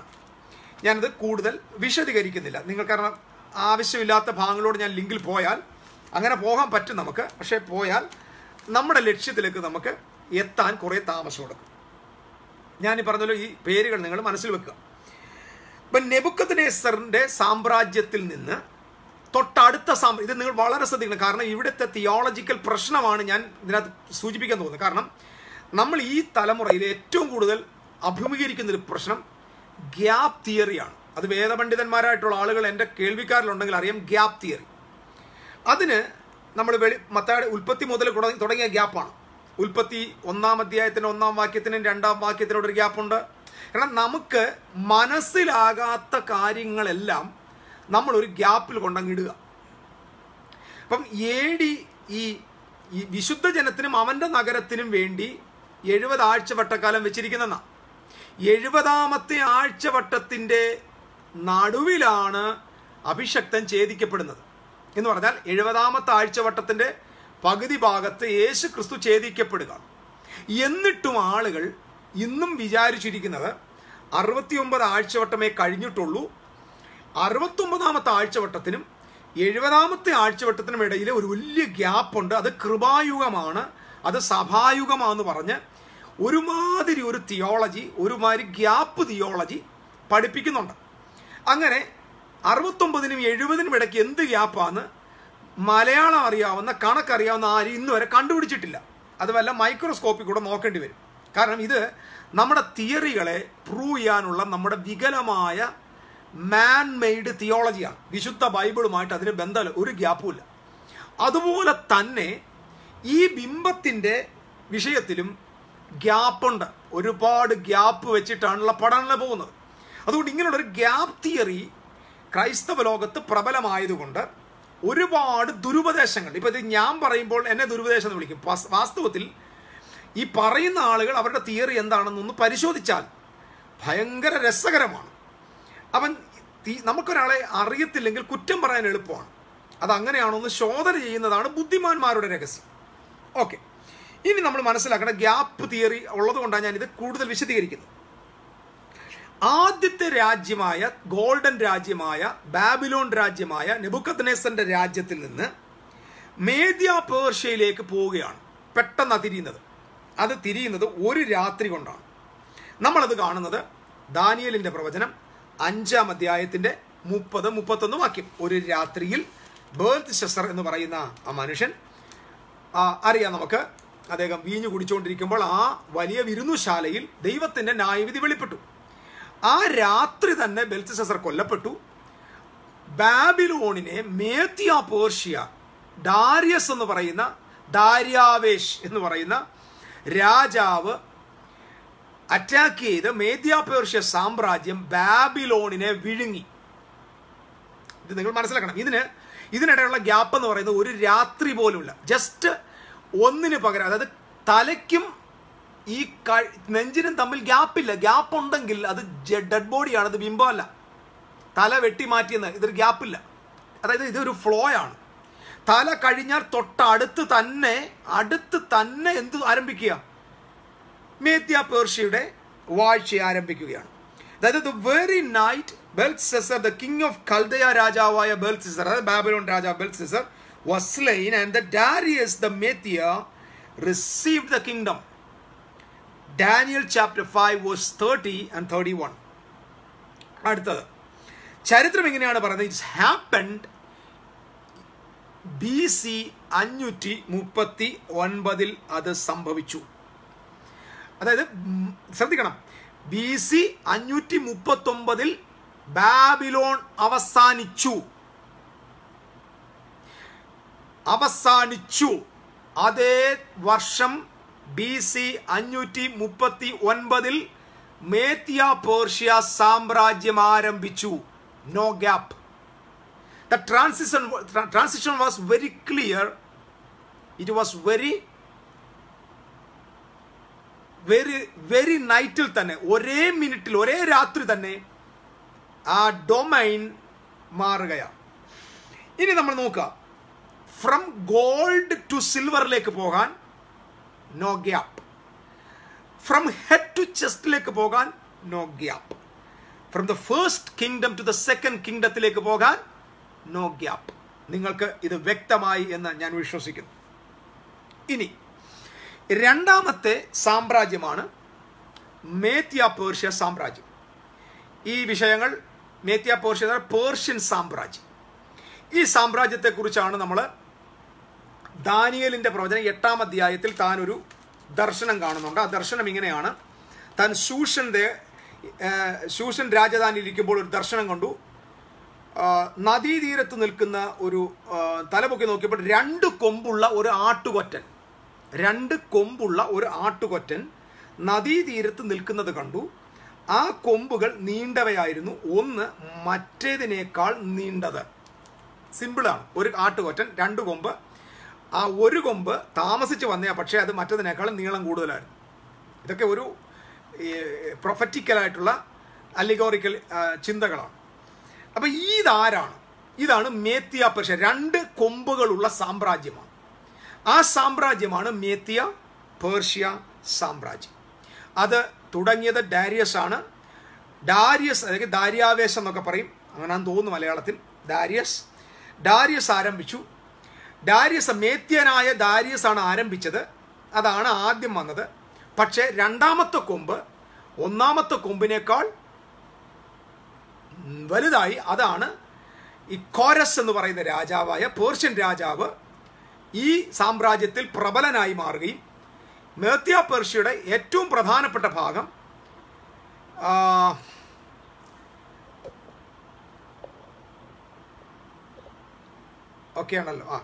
ഏറ്റവും പ്രധാനപ്പെട്ട ഭാഗം മേത്യ പേർഷ്യയുടെ ഏറ്റവും പ്രധാനപ്പെട്ട പ്രബലനായ രാജാവായിട്ട് കോരശ് മാറുകയും ചെയ്യുകയാണ്. ഓക്കെ, ഇനി നമ്മൾ മനസ്സിലാക്കണം, കുറച്ച് ഹിസ്റ്ററിയാണ്. ഹിസ്റ്ററി സ്റ്റുഡൻസിന് സന്തോഷമുള്ള ചില കാര്യങ്ങൾ. ഈ സെക്കൻഡ് കിങ്ഡം, അതായത് ഈ നെഞ്ചും കൈയും ഉള്ള സിൽവർ കിങ്ഡം ആരൊക്കെയാണെന്ന്, അതിനകത്ത് രാജാക്കന്മാർ ആരൊക്കെയാണെന്ന് ഞാൻ പെട്ടെന്ന് അങ്ങ് വായിക്കാൻ പോവാം. ഇത് ആരംഭിച്ചത് AD 39 ആരംഭിക്കുന്നത്. അതായത് 39 ഇതിൻ്റെ സാമ്രാജ്യം ആരംഭിക്കുന്ന നേരത്തെയാണ്. ദാര്യാവേശ് വന്നതിനെ അറ്റാക്ക് ചെയ്യുന്നത് ഞാൻ പറഞ്ഞത് AD 39 വന്ന് അറ്റാക്ക് ചെയ്യുന്നത്. ഏതാ? പക്ഷെ ഞാൻ ഇതിൻ്റെ ഹിസ്റ്ററി എന്ന് പറയാൻ പോകും. അതായത് മേത്യ പേർഷ്യ സാമ്രാജ്യം നേരത്തെ ഉണ്ടായിരുന്നു കേട്ടോ. അതായത് ബാബിലോണ് ഉള്ളപ്പോൾ തന്നെ മേത്യ പേർഷ്യ ഉണ്ട്. ആ മേത്യ പേർഷ്യ വന്ന് ബാബിലോണിനെ അറ്റാക്ക് ചെയ്ത് ബാബിലോൺ ഇല്ലാതാക്കി. പിന്നെ മേത്യ പേർഷ്യ അതിൻ്റെ റൂളിംഗ് അതോറിറ്റിയിലേക്ക് വന്നു. ഇത് സ്ഥാപിക്കപ്പെട്ടത് 550 BC 550 BC മുതൽ 530 വരെ സൈറസ് ദ ഗ്രേറ്റ് നമ്മൾ 11-ാം അധ്യായം, ഡാനിയലിന്റെ പ്രവചനം 11-ാം അധ്യായം ഇത് മനസ്സിലാക്കാൻ പറ്റും. സൈറസ് ദ ഗ്രേറ്റ് അദ്ദേഹമായിരുന്നു 50 മുതൽ 30 വരെ ഭരിച്ചത്. അത് കഴിഞ്ഞിട്ട് കാംബിസി എന്ന് പറയുന്ന ഒരാൾ 530 മുതൽ 522 വരെ ഭരിച്ചു. ഞാനിത് വായിക്കുക. ബദ്രിയ എന്ന് പറയുന്ന ആൾ 522 ഭരിച്ചു. ആ സമയത്താണ് ദാര്യാവേശ് രാജാവ്. ദാരിയാസ് 522 മുതൽ 486 BC വരെ ഭരിച്ചു. സെർസസ് എന്ന് പറയുന്ന രാജാവ് അതായത് നിങ്ങൾ ഈ ദാരിയാവേശിൻ്റെ കാലഘട്ടത്തിലാണ് ഓക്കെ ഈ അറ്റാക്ക് നടക്കുന്നത്. സർസസ് ഫസ്റ്റ് 485 മുതൽ 465 വരെ. ഇത് നിങ്ങൾക്ക് പ്രയോജനപ്പെടുന്ന അറിയത്തില്ല, പക്ഷേ ഞാൻ ഹിസ്റ്ററി ഞാൻ പറയാം. അർത്ഥശ്രേഷ്ഠ രാജാവ് 446 മുതൽ 465 മുതൽ 424 വരെ. സർസസ് സെക്കൻഡ് 424. സർഡിയാനസ് 424 മുതൽ 423 വരെ, ഒരു വർഷം. ഡാരിയസ് സെക്കൻഡ് 23 മുതൽ 404 വരെ. അർത്ഥശ്രേഷ്ഠ രണ്ടാമത്തെ ആള് 404 മുതൽ 358 വരെ. ഡാരിയസ് 30 336 മുതൽ 330 വരെ. അർത്ഥശ്രേഷ്ഠയുടെ ഫോർത്ത് വൺ, അതിൻ്റെ പേര് ബെസസ് എന്ന് പറയും. അദ്ദേഹം 330 മുതൽ 329 മുതൽ. ആർക്കും മനസ്സിലായെന്നല്ല അറിയാം. ആവശ്യം ഉണ്ടെങ്കിൽ ഞാൻ വേണമെങ്കിൽ ഇതിൻ്റെ സ്ക്രീൻഷോട്ട് നിങ്ങൾക്ക് ഇതിനകത്ത് ഇടാൻ പറ്റുമെന്ന് അറിയത്തില്ല. I do it. ഓക്കെ, ഇവിടെ ഇവരുടെ കാലഘട്ടത്തിൽ ഇതൊരു ഹിസ്റ്റോറിക്കൽ എവിഡൻസ്. അതായത് ഈ മേത്യ പേർഷ്യയുടെ ചരിത്രം ഇതാണ്. അതായത് 550 മുതൽ 329 BC വരെ ഏകദേശം 2.5 നൂറ്റാണ്ടുകൾ ലോകത്തെ ഭരിച്ച സാമ്രാജ്യമാണ് മേത്യ പേർഷ്യ സാമ്രാജ്യം. ഇദ്ദേഹത്തിൻ്റെ ഇതിനിങ്ങനെ എഴുതിയിരിക്കുന്നത്, according to the governors of the ancient Iranian dynasty of Achaemenid Persian empire, founded by Cyrus the Great in 1576 ആരംഭിച്ചത് BC, and it consisted of the 127 provinces ഉണ്ടായിരുന്നു. stretched from Babylon to Asian Minor in the north and India to Ethiopia in the south. അപ്പോൾ India വരെ നമ്മൾ ശൂഷൻ കണ്ടിട്ടില്ലേ എസ്തറിൻ്റെ പുസ്തകത്തിൽ, India ഹിന്ദുദേശം വരെ 127 provinces ഉണ്ടായിരുന്നു, സംസ്ഥാനങ്ങളുണ്ടായിരുന്നു. It was the largest empire in the world had seen today. ഇന്ന് വരെയുള്ള കാലഘട്ടത്തിലെ ഏറ്റവും വലിയ സാമ്രാജ്യമായിരുന്നു പേർഷ്യൻ സാമ്രാജ്യം.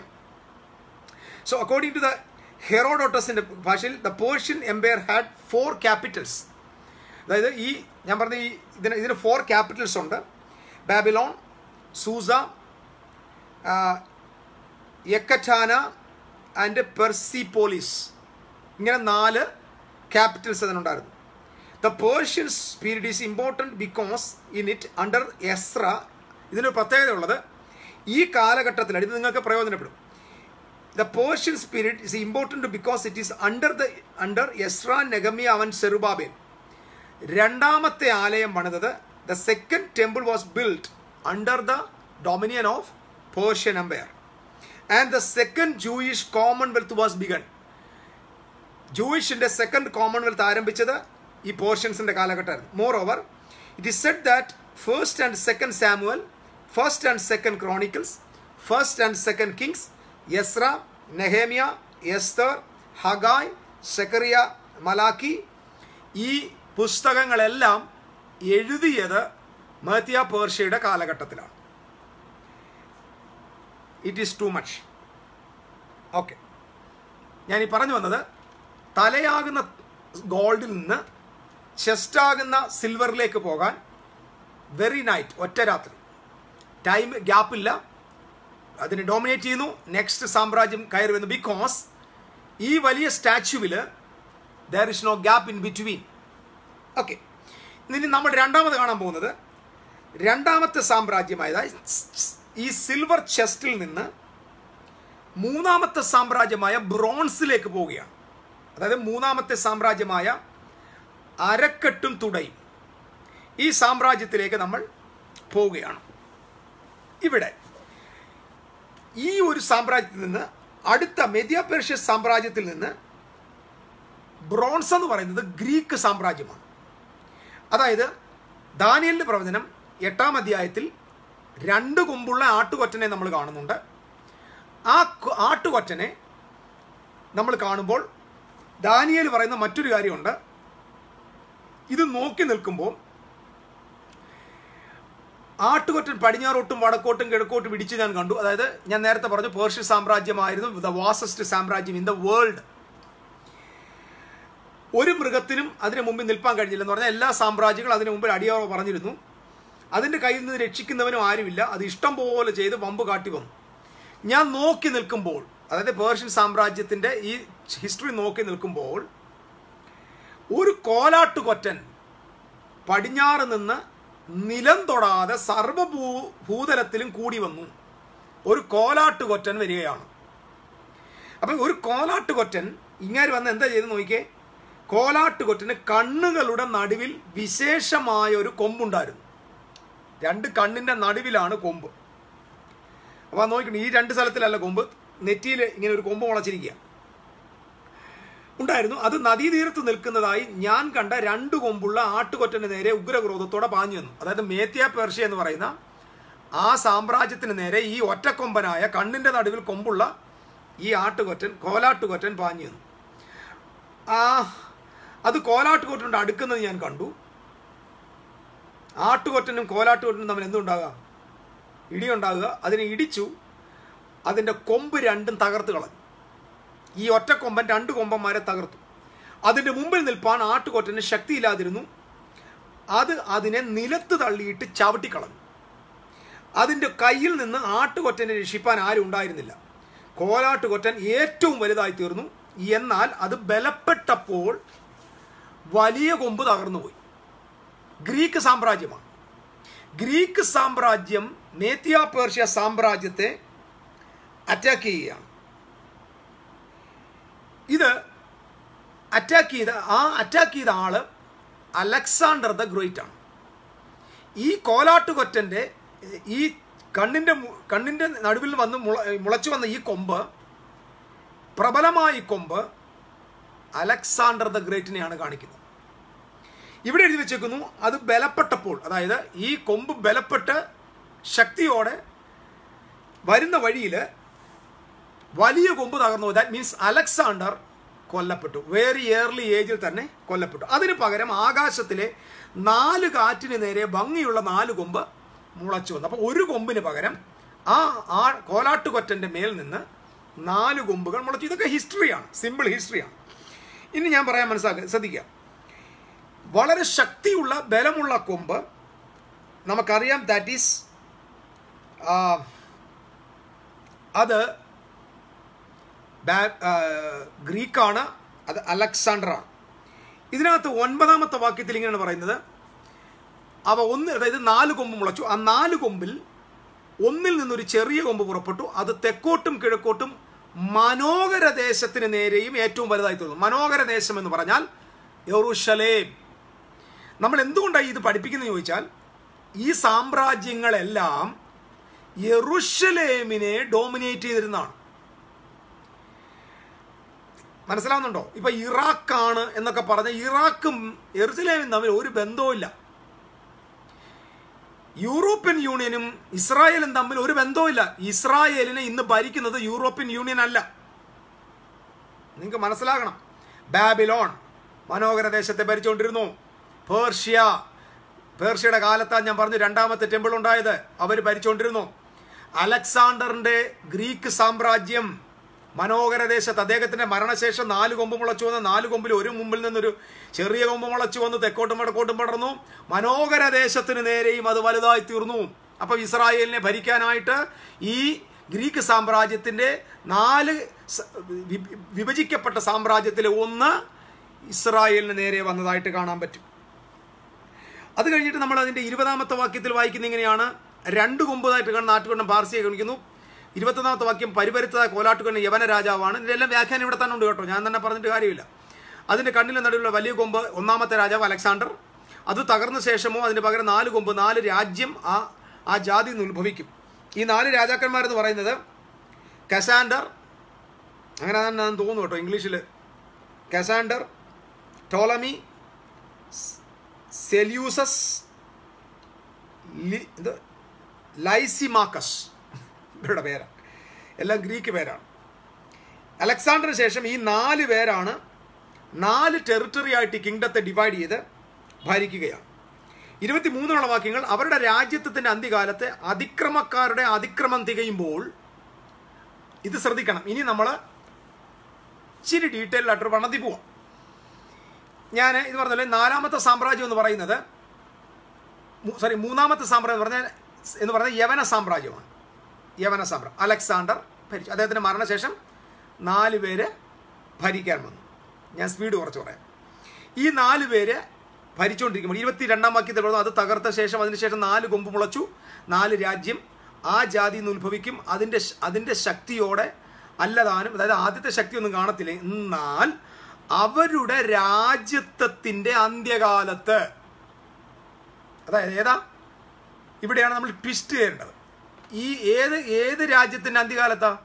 ഗ്രീക്ക് സാമ്രാജ്യത്തിൻ്റെ രാജത്വത്തിൻ്റെ അന്ത്യകാലത്ത് അതിക്രമക്കാരുടെ അതിക്രമം തികയുമ്പോൾ ഉഗ്രഭാവവും ഉപായബുദ്ധിയുമുള്ളൊരു രാജാവ് എഴുന്നേക്കും. ഇവിടെയാണ് കഥ. ഇത് നിങ്ങൾ കേരളത്തിലെ അന്ത്യകാല ശാസ്ത്രജ്ഞന്മാരോടെല്ലാം ചോദിക്കോ, എല്ലാവരും പറയും ഇതാണ് ആന്റി ക്രൈസ്റ്റ്. ആന്റി ക്രൈസ്റ്റ് എഴുന്നേക്കും എപ്പോഴാ? ഗ്രീക്ക് സാമ്രാജ്യത്തിൻ്റെ അവസാന കാലത്ത്.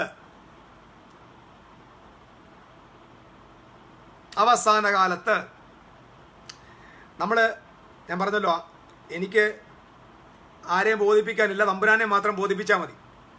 ഞാൻ പറയുന്ന വാക്കുകൾക്ക് ഞാൻ ദൈവസന്നിധിയിൽ കണക്ക് പറയേണ്ടവനാണ്. അതുകൊണ്ട് ഞാൻ ഈ കാര്യം നിങ്ങളോട് പറയുമ്പോൾ സത്യസന്ധമായിട്ട് സംസാരിക്കാം. ഇത് കൃത്യമായിട്ട് എല്ലാവർക്കും അറിയാമല്ലോ. ഈ 21-ാം വാക്യത്തിൽ ആ പരുപരുത്ത കോലാട്ടുകുട്ടൻ യവന രാജാവെന്ന്, യവന സാമ്രാജ്യം എന്ന് പറയുന്നത് BC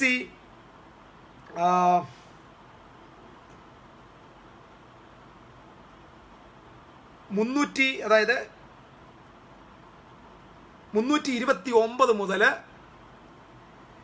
164 വരെയാണ്, ഏറെക്കുറെ 164 വരെ. BC 329 മുതൽ BC 164 വരെയാണ്. അങ്ങോട്ടും ഇങ്ങോട്ടും ചെറിയ വ്യത്യാസം ഉണ്ടെങ്കിൽ ക്ഷമിക്കണേ. ഓക്കെ, ഏകദേശം അത്രയും കാലഘട്ടത്തിലാണ് യവന സാമ്രാജ്യം ഭരിക്കുന്നത്. ഇനി നമ്മൾ മനസ്സിലാക്കേണ്ടത്, ഇവിടെ നോക്കിയേ, പ്രധാന വിഷയം ഇതാണ്. അവരുടെ രാജ്യത്വത്തിൻ്റെ അന്ത്യകാലത്ത് അതിക്രമക്കാരുടെ അതിക്രമം തികയുമ്പോൾ ഉഗ്രഭാവവും ഉപായബുദ്ധിയുമുള്ള ഒരു രാജാവ് എഴുന്നേക്കും. എല്ലാവരും പ്രസംഗിക്കുന്നത് ഇത് അന്തിക്രിസ്തുവാണ്, ഇയാളാണ് അന്ത്യകാലത്ത്. എന്നിട്ട് ഒരു അന്ത്യകാലം എന്ന് എഴുതുള്ളൂ. ഈ അന്ത്യകാലത്ത് എന്ന് പറഞ്ഞെടുക്കുക. അന്ത്യകാലത്ത് അതിക്രമക്കാരുടെ അതിക്രമം തികയുമ്പോൾ ഉഗ്രഭാവവും ഉപായബുദ്ധിയുള്ള രാജാവ് എഴുന്നേക്കും. പക്ഷെ എന്തിൻ്റെ അന്ത്യകാലത്താണെന്ന് നമ്മുടെ ആളുകൾ ചിന്തിക്കുന്നില്ല. മലയാളികൾ ചിന്തിക്കണം. ഇവർ പറയുന്ന വിഴുങ്ങരുത്. നിങ്ങളുടെ കയ്യിൽ ബൈബിൾ ഉണ്ടെങ്കിൽ വായിച്ചു നോക്കണം. എന്നാൽ അവരുടെ രാജ്യത്തിൻ്റെ, ഏത് അവരുടെ? മുകളിലത്തത് 4 കൊമ്പ് മുളച്ചു. 4 കൊമ്പ് ആരാ? ടോളമിയും സെലൂക്കസും ലിസിമാഡും ഒക്കെ. എന്തൊക്കെ പേര് എന്തോന്നു? ലൈസിമാക്കസ്, സെലൂക്കസ്, ടോളമി, കസാൻഡർ. ഈ രാജാക്കന്മാരുടെ രാജത്വത്തിൻ്റെ അന്ത്യകാലത്ത്. അങ്ങനാണെങ്കിൽ അന്തിക്രിസ്തു വരേണ്ടത് BC 329 ശേഷമാണ്. 230 229. ഇവിടെ പറഞ്ഞിരിക്കുന്ന അന്ത്യകാലം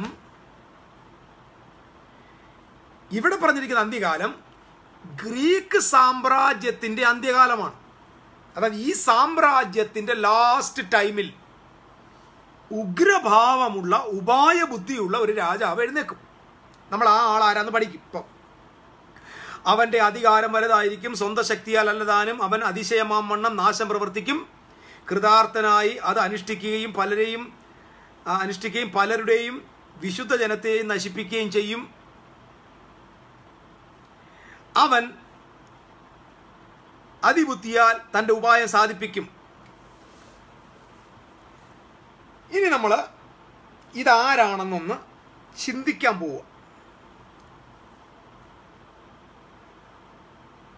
23-ാം അധ്യായത്തിൽ, അതായത്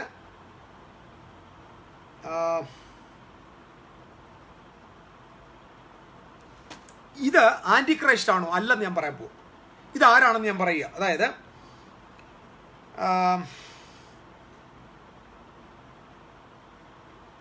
ഇദ്ദേഹം, അതായത് ഈ 4 രാജാക്കന്മാരുടെ ലാസ്റ്റിൽ എഴുന്നേറ്റാൻ പോയ രാജാവിൻ്റെ പേര് ആന്റിയോക്കസ് എപ്പിഫാനോസ്. ഈ ഉഗ്രഭാവവും ഉപായബുദ്ധിയും ഉള്ള രാജാവ് ആന്റി ക്രൈസ്റ്റ് അല്ല. ഇയാള് ആന്റിയോക്കസ് എപ്പിഫാനോസ് നാലാമൻ ആള്.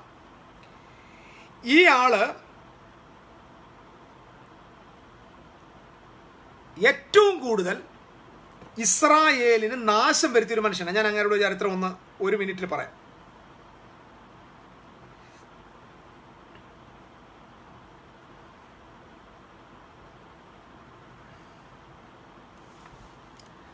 ഒരു മിനിറ്റ് നിങ്ങൾ എന്നെ ഒന്ന് സഹിക്കണേ.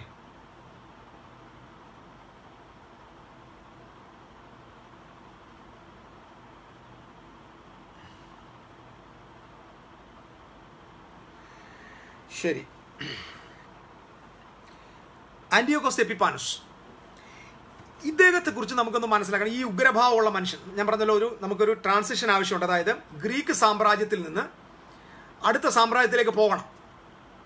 നമ്മൾ ബേൽത്ത്ശസ്സർ എന്ന ബാബിലോൺ സാമ്രാജ്യത്തിൻ്റെ അധിപനെ കൊന്നിട്ടാണ് ദാര്യാവേശ് ബാബിലോണെ അറ്റാക്ക് ചെയ്ത് ആ സാമ്രാജ്യം പിടിച്ചടക്കിയത്.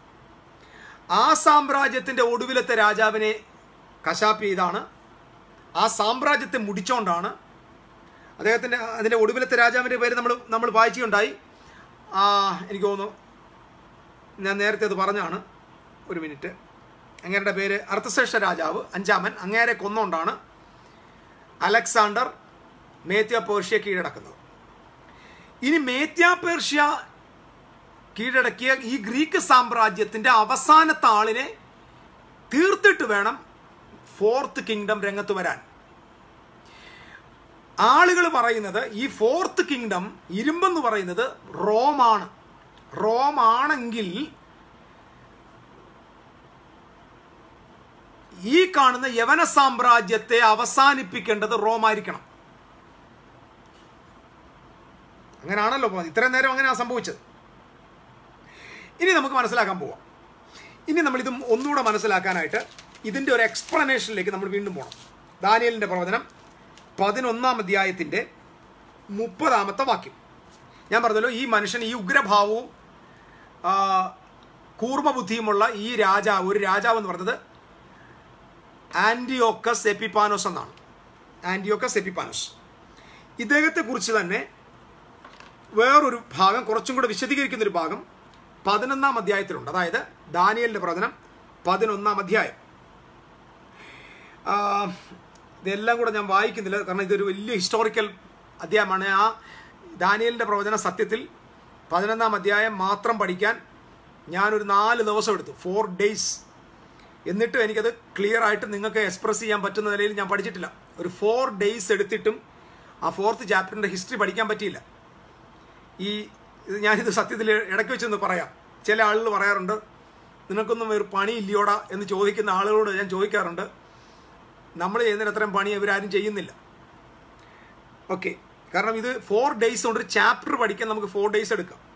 ഞാൻ ഇവിടുത്തെ 30-ാമത്തെ വാക്യം വായിക്കാൻ പോകും. 11-30. നിങ്ങൾ ബൈബിൾ സ്നേഹിക്കുന്നവരാണെങ്കിൽ ആ ഭാഗം നോക്കി. കിത്തീം കപ്പലുകൾ അവൻ്റെ നേരെ വരും. ഇത് ഞാൻ പറഞ്ഞല്ലോ, ഇത് ഹിസ്റ്ററി പഠിച്ചാൽ ഈ പോർഷൻ, ഈ അവൻ എന്ന് പറയുന്നത് ആന്റിയോക്കസ് എപ്പിഫാനോസിനെയാണ്. ആന്റിയോക്കസ് എപ്പിഫാനോസിനെ കുറിച്ചാണെന്നുള്ളത് മനസ്സിൽ വെച്ചുകൊണ്ട് തന്നെ പോവാം. കാരണം ഇതിൻ്റെ മുകളിലുള്ള ചരിത്രം അതാണ്. ഓക്കെ, അവൻ്റെ നേരെ വരും. അതുകൊണ്ട് അവൻ വ്യസനിച്ച് മടങ്ങിച്ചെന്ന് വിശുദ്ധ നിയമത്തിന് നേരെ ക്രുദ്ധിച്ച് പ്രവർത്തിക്കും. അവൻ മടങ്ങിച്ചെന്ന് വിശുദ്ധ നിയമത്തെ ഉപേക്ഷിക്കുന്നവരെ ആദരിച്ചു കൊള്ളും. ഇതൊരു പ്രധാന പദമാണ്. ഇത് മനസ്സിലാക്കിയാനായിട്ട് ഞാൻ പറയാം. അതായത് ഫ്രം സൈപ്രസിൽ നിന്ന്, കിത്തീമിൽ നിന്നുള്ള കപ്പലുകൾ എന്ത് ചെയ്യും? അവൻ്റെ നേരെ വരും. അതായത് ഇങ്ങനെയാണ് മനസ്സിലാക്കുന്നത്. ആന്റിയോക്കസ് എപ്പിഫാനോസ് ഇദ്ദേഹം ഈജിപ്തിന് നേരെ യുദ്ധത്തിന് പോയി. ആന്റിയോക്കസ് എപ്പിഫാനോസ് എന്ന 4th ആണ് കേട്ടോ. ഈ ആള് ഈജിപ്തിനെതിരെ യുദ്ധം ചെയ്ത്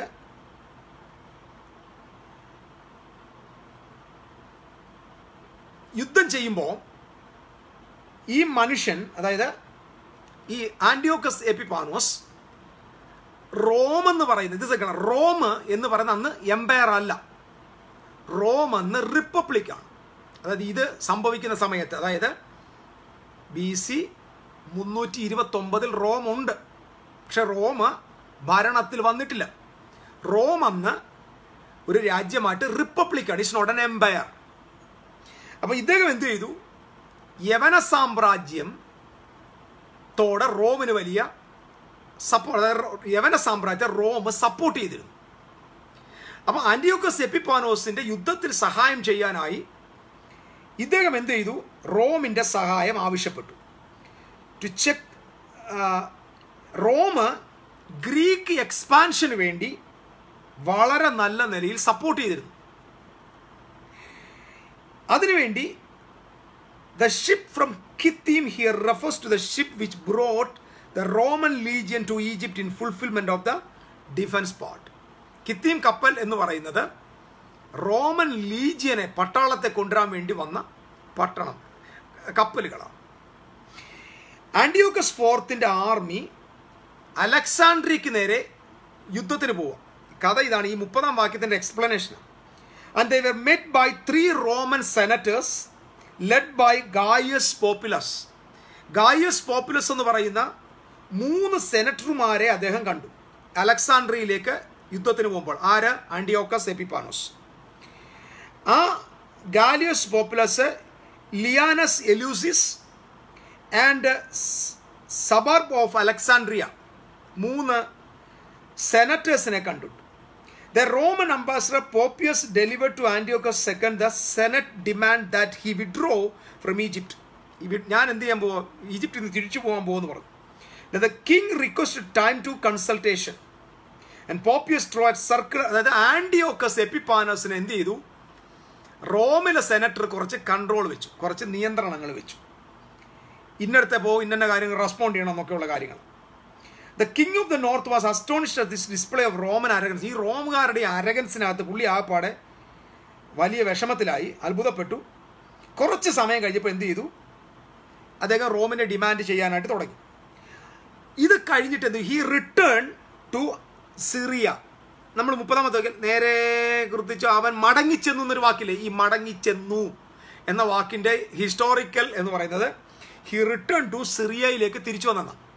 Antiochus four try to ease the string of the humiliation. അതായത് ഇദ്ദേഹത്തിന് ഭയങ്കര വിഷമമായി, അരഗൻസ്, ഈ സെനറ്റർമാരുടെ ഒക്കെ അരഗൻസ് കാരണം പുള്ളി ആകെപ്പാടെ ഇറിറ്റേറ്റഡ് ആയിട്ട് തൻ്റെ ദേഷ്യം എല്ലാം കൂടെ താൻ ആരെ കാണിച്ചെന്നറിയാമോ?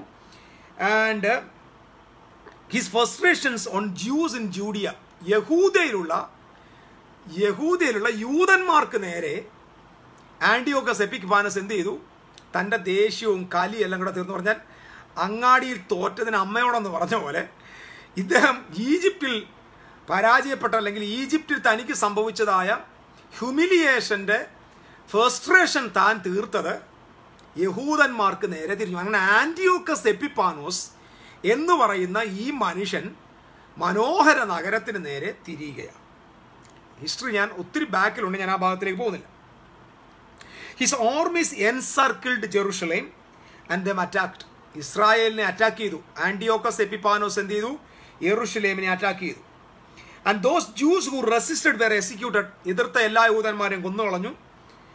അങ്ങനെ the pro Hellenistic Jews who allied themselves with Antiochus fourth and let അൺഹാംഡ്.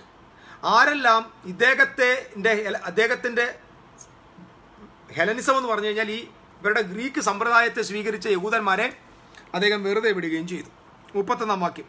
അവൻ അയച്ച സൈന്യങ്ങൾ അണിനിരന്നു, വിശുദ്ധ മന്ദിരത്തിൻ്റെ കോട്ടയെ അശുദ്ധമാക്കി, നിരന്തര ഹോമം നിർത്തൽ ചെയ്ത് ശൂന്യമാക്കുന്ന മ്ലേച്ഛ മുമ്പത്തെ പ്രതിഷ്ഠിക്കുകയും ചെയ്തു. നിങ്ങൾ ശ്രദ്ധിക്കണേ, നമ്മുടെ അന്തിക്രിസ്തുവിൻ്റെ കഥ പോകുന്ന ഭാഗം ഇതാണ്. ഉഗ്രഭാവമുള്ള ഒരു എന്ന് പറഞ്ഞ ഉഗ്രഭാവമുള്ളൊരു രാജാവെന്ന് നമ്മൾ കാണുന്ന ആ ആള്, 8-ാം അധ്യായത്തിലെ ഉഗ്രഭാവവും ഉപായബുദ്ധിയുമുള്ള രാജാവ് അന്തിക്രിസ്തുവാണെന്നും ആ അന്തിക്രിസ്തു എന്ത് ചെയ്യും? യെരുശലേമിൽ വരുമെന്നും ആ അന്തിക്രിസ്തു യെരുശലേമിൽ വന്ന് യെരുശലേമിൻ്റെ യാഗങ്ങൾ നിർത്തൽ ചെയ്യുമെന്നും ഒക്കെ നമ്മൾ പഠിപ്പിക്കുന്നുണ്ട്. ഇത് എവിടുന്ന ഈ കഥ വന്നതെന്നാണ് ഞാൻ പറയുന്നത്. ഈ ആന്റി ക്രൈസ്റ്റിൻ്റെ കഥ എവിടെ നിന്ന് ഉരുവായുന്ന? ഈ ഉഗ്രകോപവും ഉപായവുമുള്ള രാജാവ് ആന്റിക്രൈസ്റ്റ് ആണെന്ന് ചിന്തിച്ചു. പക്ഷെ ഇത് ആന്റിക്രൈസ്റ്റ് അല്ല, ഇത് ആന്റിയോക്കസ് എപ്പിഫാനോസ് ആണ്. അതിനകത്ത് ആന്റി ഉണ്ടെങ്കിലും ആന്റിക്രൈസ്റ്റ് അല്ല. ഇങ്ങനെ എന്തോ ചെയ്യുന്ന നോക്കി 31-ാമത്തെ വാക്യത്തിൽ, ഇദ്ദേഹം സൈന്യങ്ങളെ, ഞാൻ പറഞ്ഞു, യെരൂശലേമിനെ വളഞ്ഞു, വിശുദ്ധ മന്ദിരത്തിന്റെ കോട്ടയെ അശുദ്ധമാക്കി, നിരന്തര ഹോമം യാഗങ്ങളെ സ്റ്റോപ്പ് ചെയ്തു. ആന്റിയോക്കസ് എപ്പിഫാനസ് ആദ്യം ജെറൂസലേമിനെ അറ്റാക്ക് ചെയ്ത്, ഇത് ഏകദേശം BC 168 സംഭവിക്കുന്നത്. നിങ്ങൾക്ക് മനസ്സിലാവുന്നുണ്ടോ? BC 329 ശേഷമാണ് അലക്സാണ്ടർ ഗ്രീക്ക് സാമ്രാജ്യം രംഗത്ത് വരുന്നത്.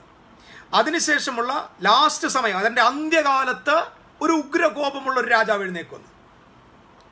ടോളമിയാണ് ഭരിച്ചുകൊണ്ടിരുന്നത്. ടോളമിയോടൊക്കെ യുദ്ധം ചെയ്താണ് ആന്റിയോക്കസ് എപ്പിഫാനസ്. ഇതിന്റെ ഹിസ്റ്ററി നിങ്ങൾ 11-ാം അധ്യായം പഠിക്കുമ്പോൾ മനസ്സിലാവും. ഇദ്ദേഹം വന്നിട്ട് എന്ത് ചെയ്യുക? യെരൂശലേമിനെ അറ്റാക്ക് ചെയ്തു. തിരുവെഴുത്തുകളെ കണ്ണിൽ കണ്ടാൽ കീറിക്കളയുക. സർക്കംസിഷൻസ് സ്റ്റോപ്പ് ചെയ്തു. യാഗങ്ങൾ നിർത്തൽ ചെയ്തു. ഇതിനകത്ത് താനെ വേറൊരു ബിംബത്തെ കൊണ്ട് പ്രതിഷ്ഠിച്ചു. ഞാൻ അതിൻ്റെ ഹിസ്റ്ററി ഒന്ന് നിങ്ങൾക്ക് വേണ്ടി പറഞ്ഞുതരാം. അതായത് the temple and stop the daily sacrifices 31-ാം വാക്യത്തിലുണ്ട്. On the 5th of Kislev എന്ന് പറയുന്ന മാസം, കിസ്ലേവ് മാസത്തിൻ്റെ 15-ാമത്തെ ദിവസം, അതായത് ഡിസംബറാണ്, ഡിസംബറിൻ്റെ 15. കിസ്ലേവ് എന്ന് പറഞ്ഞാൽ ഡിസംബർ, നമ്മുടെ ഡിസംബർ 15-ാം തീയതി 166 BC the Syrian built an altar, a pagan altar over the burn offering. യാഗപീഠത്തിൻ്റെ അരികെ കൊണ്ടുവന്ന് ഇദ്ദേഹം ഒരു അന്യദേവന്റെ വിഗ്രഹം യെരൂശലേം ദേവാലയത്തിനകത്ത് കൊണ്ട് പണിതു, അതായത് ആൾട്ടർ പണിതു. And placed an image of Zeus Olympius എന്ന്, സിയൂസ് എന്ന് പറഞ്ഞൊരു ദേവന്റെ ബിംബം കൊണ്ട് അവിടെ നാട്ടി, അതായത് ജെറൂസലേം ദേവാലയത്തിനകത്ത്. ഇറ്റ്സ് ഓൾറെഡി ഹാപ്പൻഡ് കേട്ടോ. ഇത് ഇനി ആവർത്തിക്കുമെന്നാണ് നമ്മുടെ ആളുകൾ വിശ്വസിക്കുന്നത്. നിങ്ങളിത് മനസ്സിലാക്കണം. ഇനിയും ഇത് ആവർത്തിക്കുമെന്നാണ് നമ്മൾ വിശ്വസിക്കുന്നത്. ഇനിയും അന്ത്യകാലത്ത് ഒരു ആലയം ഉണ്ടാകുന്നു. അവിടെ ഇനി ഉഗ്രകോപവും ഉപായബുദ്ധിയുമുള്ള ഒരാൾ, ഒരു രാജാവ് എഴുന്നേൽക്കുമ്പോൾ ആന്റി ക്രൈസ്റ്റ് ആണ്. അങ്ങേര് വന്നിട്ട് എന്ത് ചെയ്യും? ഈ യാഗങ്ങളെ നിർത്തൽ ചെയ്യും. അങ്ങാര് യാഗം നിർത്തൽ ചെയ്യേണ്ടടോ. 2000 വർഷത്തിന് മുമ്പ് നമ്മുടെ കർത്താവ് കാൽവറിയിൽ ടെറ്റലസ്റ്റായ് എന്ന് പറഞ്ഞ ആ നിമിഷം സകല യാഗങ്ങൾ ഇൻവാലിഡ് ആയിപ്പോയി. ഇനി ഒരു യാഗം ഉണ്ടാകത്തില്ല. ഓക്കെ. ഡിസംബർ മാസം 168 15-ാമത്തെ തീയതിയിൽ സിറിയൻസ് കൊണ്ടുവന്ന് പാഗൺ ആൾട്ടർ കൊണ്ട് ബിൽഡ് ചെയ്തു. സിയൂസിനെ കൊണ്ട് പ്രതിഷ്ഠിച്ചു. 10 ദിവസത്തിന് ശേഷം 25-ാമത് ഡിസംബർ മാസം 25, കെസ്ലേവ് മാസം 25-ാം തീയതി, നമ്മുടെ ക്രിസ്മസിൻ്റെ അന്ന്, ക്രിസ്മസ് നമ്മൾ ഡിസംബർ 25 ആ ക്രിസ്മസ് ഡേയിൽ, അന്ന് ക്രിസ്മസ് ഇല്ല കേട്ടോ, അതിന് മുമ്പ് BC-യിലാണ് ഇദ്ദേഹം പന്നിയുടെ ചോര കൊണ്ടുവന്ന യെരൂശലേം ദേവാലയത്തിൽ യാഗം നടത്തി. നിങ്ങൾക്ക് ആർക്കും ബോറടിക്കുന്നില്ലെങ്കിൽ ഒരു ലൈക്ക് ചുമ്മാ അടിച്ചേരും. കാരണം നിങ്ങളെല്ലാം ഉറങ്ങണമെന്ന് എനിക്കറിയത്തില്ല. കാരണം ഞാനിങ്ങനെ റേഡിയോ പോലെ ഇങ്ങനെ സംസാരിച്ചുകൊണ്ടിരിക്കും, ബോറടിക്കുന്നില്ലെങ്കിൽ കേട്ടോ. ഓക്കെ. 11-ാം അധ്യായത്തിൻ്റെ 32-ാമത്തെ വാക്യത്തിൽ താഴോട്ട് നമ്മൾ അങ്ങനെ കാണുന്നുണ്ട്. 34-ാം വാക്യം ഞാൻ പെട്ടെന്ന് വിശദീകരിച്ച് താഴോട്ട് പോവാം. ഇദ്ദേഹത്തിൻ്റെ അടുക്കൽ കുറേ ആളുകൾ വന്നിട്ട് എന്തു പറയുന്നത്, യഹൂദന്മാർ ഇദ്ദേഹത്തോട് ഇങ്ങനെ ആവും, അതായത് അദ്ദേഹത്തിന് ഇഷ്ടത്തിന് വിധേയപ്പെടും. പാഗൺ റിലീജിയനെ ഒരുപാട് യഹൂദന്മാർ സ്വീകരിച്ചു. ഇതൊക്കെ സംഭവിച്ചിട്ടുള്ളതാണ്. 34-ാമത് വരെ വീഴുമ്പോൾ, അതായത് ഇങ്ങനെയാണ് ബുദ്ധിമാന്മാരായ അന്ന് ഇത് ശ്രദ്ധിക്കണം. 32-ാം വാക്യം, നിയമത്തിന് വിരോധമായി ദുഷ്ടത പ്രവർത്തിക്കുന്നവരെ, ഇതിന് നിങ്ങൾ കേൾക്കണം, നിയമത്തിന് വിരോധമായി ദുഷ്ടത പ്രവർത്തിക്കുന്നവരെ അവൻ ഉപായം കൊണ്ട് വഷളാക്കും. അത് ജൂനെയാണ്. എങ്കിലും തങ്ങളുടെ ദൈവത്തെ അറിയുന്ന ജനം ഉറച്ചു നിന്ന് വീര്യം പ്രവർത്തിക്കും. ഈ വാക്യം നമുക്ക് എല്ലാവർക്കും അറിയാം. ദൈവത്തെ അറിയുന്ന ജനം ഉറച്ചു നിന്ന് വീര്യം. ഇത് എവിടെ അറിയോ? ആന്റിയോക്കസ് എപ്പിഫാനോസ് ജെറൂശലേം ദേവാലയത്തെ അശുദ്ധമാക്കി, അവിടുത്തെ യാഗങ്ങളെ സ്റ്റോപ്പ് ചെയ്ത് അവിടെ കൊണ്ടുവന്ന ആൾട്ടർ പണിത് ബിംബങ്ങൾ നാട്ടി അവരുടെ തോറ കീറിക്കളഞ്ഞ് സകലതും അശുദ്ധമാക്കിയ സമയത്ത് കർത്താവിനെ വിശ്വസിക്കുന്ന ഒരു കൂട്ടം ആളുകൾ അവരുടെ ഇടയിൽ ഉണ്ടായിരുന്നു. മനസ്സിലാക്കണം. ഇതാണ് അപ്പം ഇതിനെക്കുറിച്ച് പറഞ്ഞത്.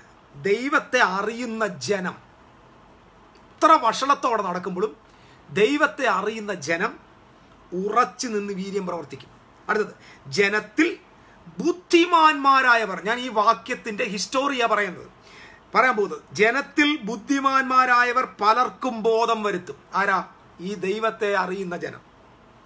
എങ്കിലും കുറെ കാലത്തേക്ക് അവർ വാളുകൊണ്ടും തീ കൊണ്ടും പ്രവാസം കൊണ്ടും കവർച്ച കൊണ്ടും വീണുകൊണ്ടിരിക്കുന്നു. പറഞ്ഞാൽ ഈ സമയങ്ങളിൽ ക്രൂരമായ പീഡനവും മരണവും നടന്നു.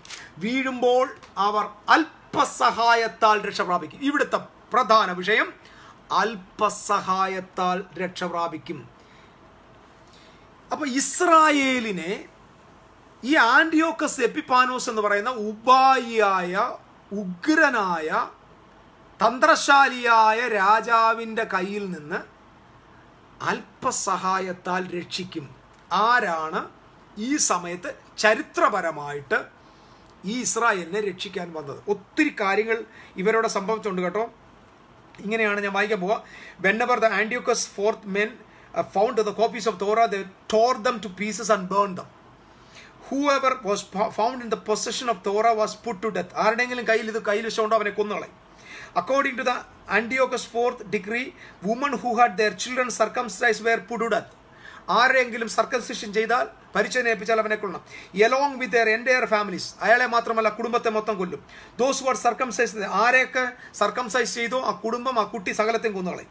Still many in Israel choose to die rather than to break the holy covenant. ആ സമയത്തും ഒരുപാട് ആളുകൾ തങ്ങൾ സത്യത്തിന് വേണ്ടി കൊല്ലപ്പെട്ടു, രക്തസാക്ഷികളായി. ഇനിയാണ് പറയേണ്ടത്, നൗ വെൻ ദേ ഫോൾ, അവർ വീഴുമ്പോൾ, they shall be aided with a little help, അവരെ ഒരു അല്പസഹായം. ബട്ട് മെനി ജോയിൻ ദം, പക്ഷെ അതേ സമയത്ത് അല്പസഹായത്താൽ രക്ഷ പ്രാപിക്കുമെങ്കിലും പലരും കപടഭാവത്തോട് അവരോട് ചേർന്നുകൊള്ളും. ഇനി നിങ്ങൾ കുറച്ചൊന്ന് ശ്രദ്ധിക്കുക. അതായത് ഹിസ്റ്റോറിക്കൽ ഭാഗം ഇതിനകത്ത് ഒത്തിരി ഉണ്ട്. ഇതിനകത്ത് നമ്മൾ പഠിക്കേണ്ടത് ഹിസ്റ്ററി ബുക്കായ ഫസ്റ്റ് മക്കാബീസ്, കാതലിക് ബൈബിളിലുണ്ട് മക്കാബിയരുടെ പുസ്തകം. ഫസ്റ്റ് മക്കാബിയറിനകത്തുള്ള ഒന്ന് രണ്ട് കാര്യങ്ങൾ വായിക്കുക. ഈ ഡിഗ്രി ഓഫ് ആന്റിയോക്കസിൻ്റെ ഈ ഡിഗ്രി പുറപ്പെട്ടപ്പോൾ യഹൂദന്മാരുടെ ഇടയിൽ ഒരു റിബലിയൻ ഉണ്ടായി, ഒരു മത്സരം ഉണ്ടായി. അത് സ്റ്റാർട്ട് ചെയ്തത് മത്താത്തിയാസ് എന്ന് പറയുന്ന ഒരു മനുഷ്യനാണ്. മത്താത്തിയാസ് എന്ന് പറയുന്ന ആളിന് 5 പുത്രന്മാരുണ്ട്. അതിൽ ജൂഡ മക്കാബീസ്, ഞാൻ ഇത് പിന്നെ പറയും, അതുകൊണ്ട് ഇപ്പോൾ അവരുടെ പേര് ഞാൻ പരാമർശിക്കുന്നില്ല. ജൂഡ മക്കാബീസായ ജൂഡ മക്കാബീസും അതിനകത്തുണ്ട്. ഈ Mattathias and his family had fled from Jerusalem to Modein when the Seleucid force took the city. ഈ സെലൂസൈഡ്സ് എന്ന് പറഞ്ഞാൽ മറ്റേ ഗ്രീക്ക് യവന സാമ്രാജ്യത്തിനകത്തെ ആ രാജാവ് ആ ദേശത്തെ അറ്റാക്ക് ചെയ്ത സമയത്ത് യെറുശലേമിൽ നിന്ന് ഓടിപ്പോയവരാണിവർ. ഇതൊക്കെ ഒത്തിരി ഹിസ്റ്ററി ഉണ്ട് കേട്ടോ, ഇതെല്ലാം കൂടെ വായിക്കാനും പറയാൻ സമയമില്ല. മത്യാത്യസ് കിൽഡ് എ ജൂ. അതായത് ഈ മത്യാസസ് എന്ത് ചെയ്യുന്നറിയാമോ? ആന്റിയോക്കസ് എപ്പിഫാനോസ് ആ ഗ്രീക്ക് ആളുകളെ യെറുശലേം ദേവാലയത്തിൽ യാഗം നടത്താനായിട്ട് വിട്ടു. സാക്രിഫൈസ് നടത്താനായിട്ട് വിട്ട ആളിനെ ഈ മത്താത്തിയാസ് എന്ന് പറഞ്ഞ പുരോഹിതൻ കൊന്നുകളഞ്ഞു. And the king's officer was forced them to sacrifice ചെയ്യാനായിട്ട് വരികയും അദ്ദേഹത്തെ കൊല്ലുകയും ചെയ്തു. From the first act of rebellion, ഈ ഒറ്റ കാരണം കൊണ്ട് the guerrilla war against the forces of Antiochus fourth began. Antiochus എപ്പിഫാനോസിന്റെ സൈന്യത്തിനും ആർമിക്കുമെതിരെ യഹൂദന്മാരുടെ ഇടയിൽ നിന്ന് യവന സാമ്രാജ്യം തീരുന്നതിന് തൊട്ടു മുമ്പ് റിബലിയൻ ആരംഭിച്ചു, ഗറില്ല യുദ്ധം ആരംഭിച്ചു, ഒളിപ്പോരുകൾ ആരംഭിച്ചു. And after the death of the father മത്യാത്താസിന്റെ മരണം 167 സംഭവിക്കുന്നു. ജൂഡാസ് മക്കാബീസ് ആ ഭരണം ഏറ്റെടുക്കുന്നു. ആന്റിയോക്കസ് ഫോർത്തിന്റെ ആർമിയെ മക്കാബി സഹോദരന്മാർ തോൽപ്പിക്കുന്നു. അദ്ദേഹം തോൽപ്പിച്ചതിന്റെ കഥയൊക്കെ വലിയ വലിയ ഹിസ്റ്ററിയാണ്. This victory help Judas to gather sizable forces. ആദ്യം തന്നെ കൂടെ കുറച്ച് സോൾജേഴ്സ് ഉണ്ടായിരുന്നു, പക്ഷേ ഈ ഒരൊറ്റ യുദ്ധത്തോടെ ആന്റിയോക്കസിന്റെ സൈന്യത്തെ തോൽപ്പിച്ചതിനാൽ താൻ വളരെ പോപ്പുലറായി.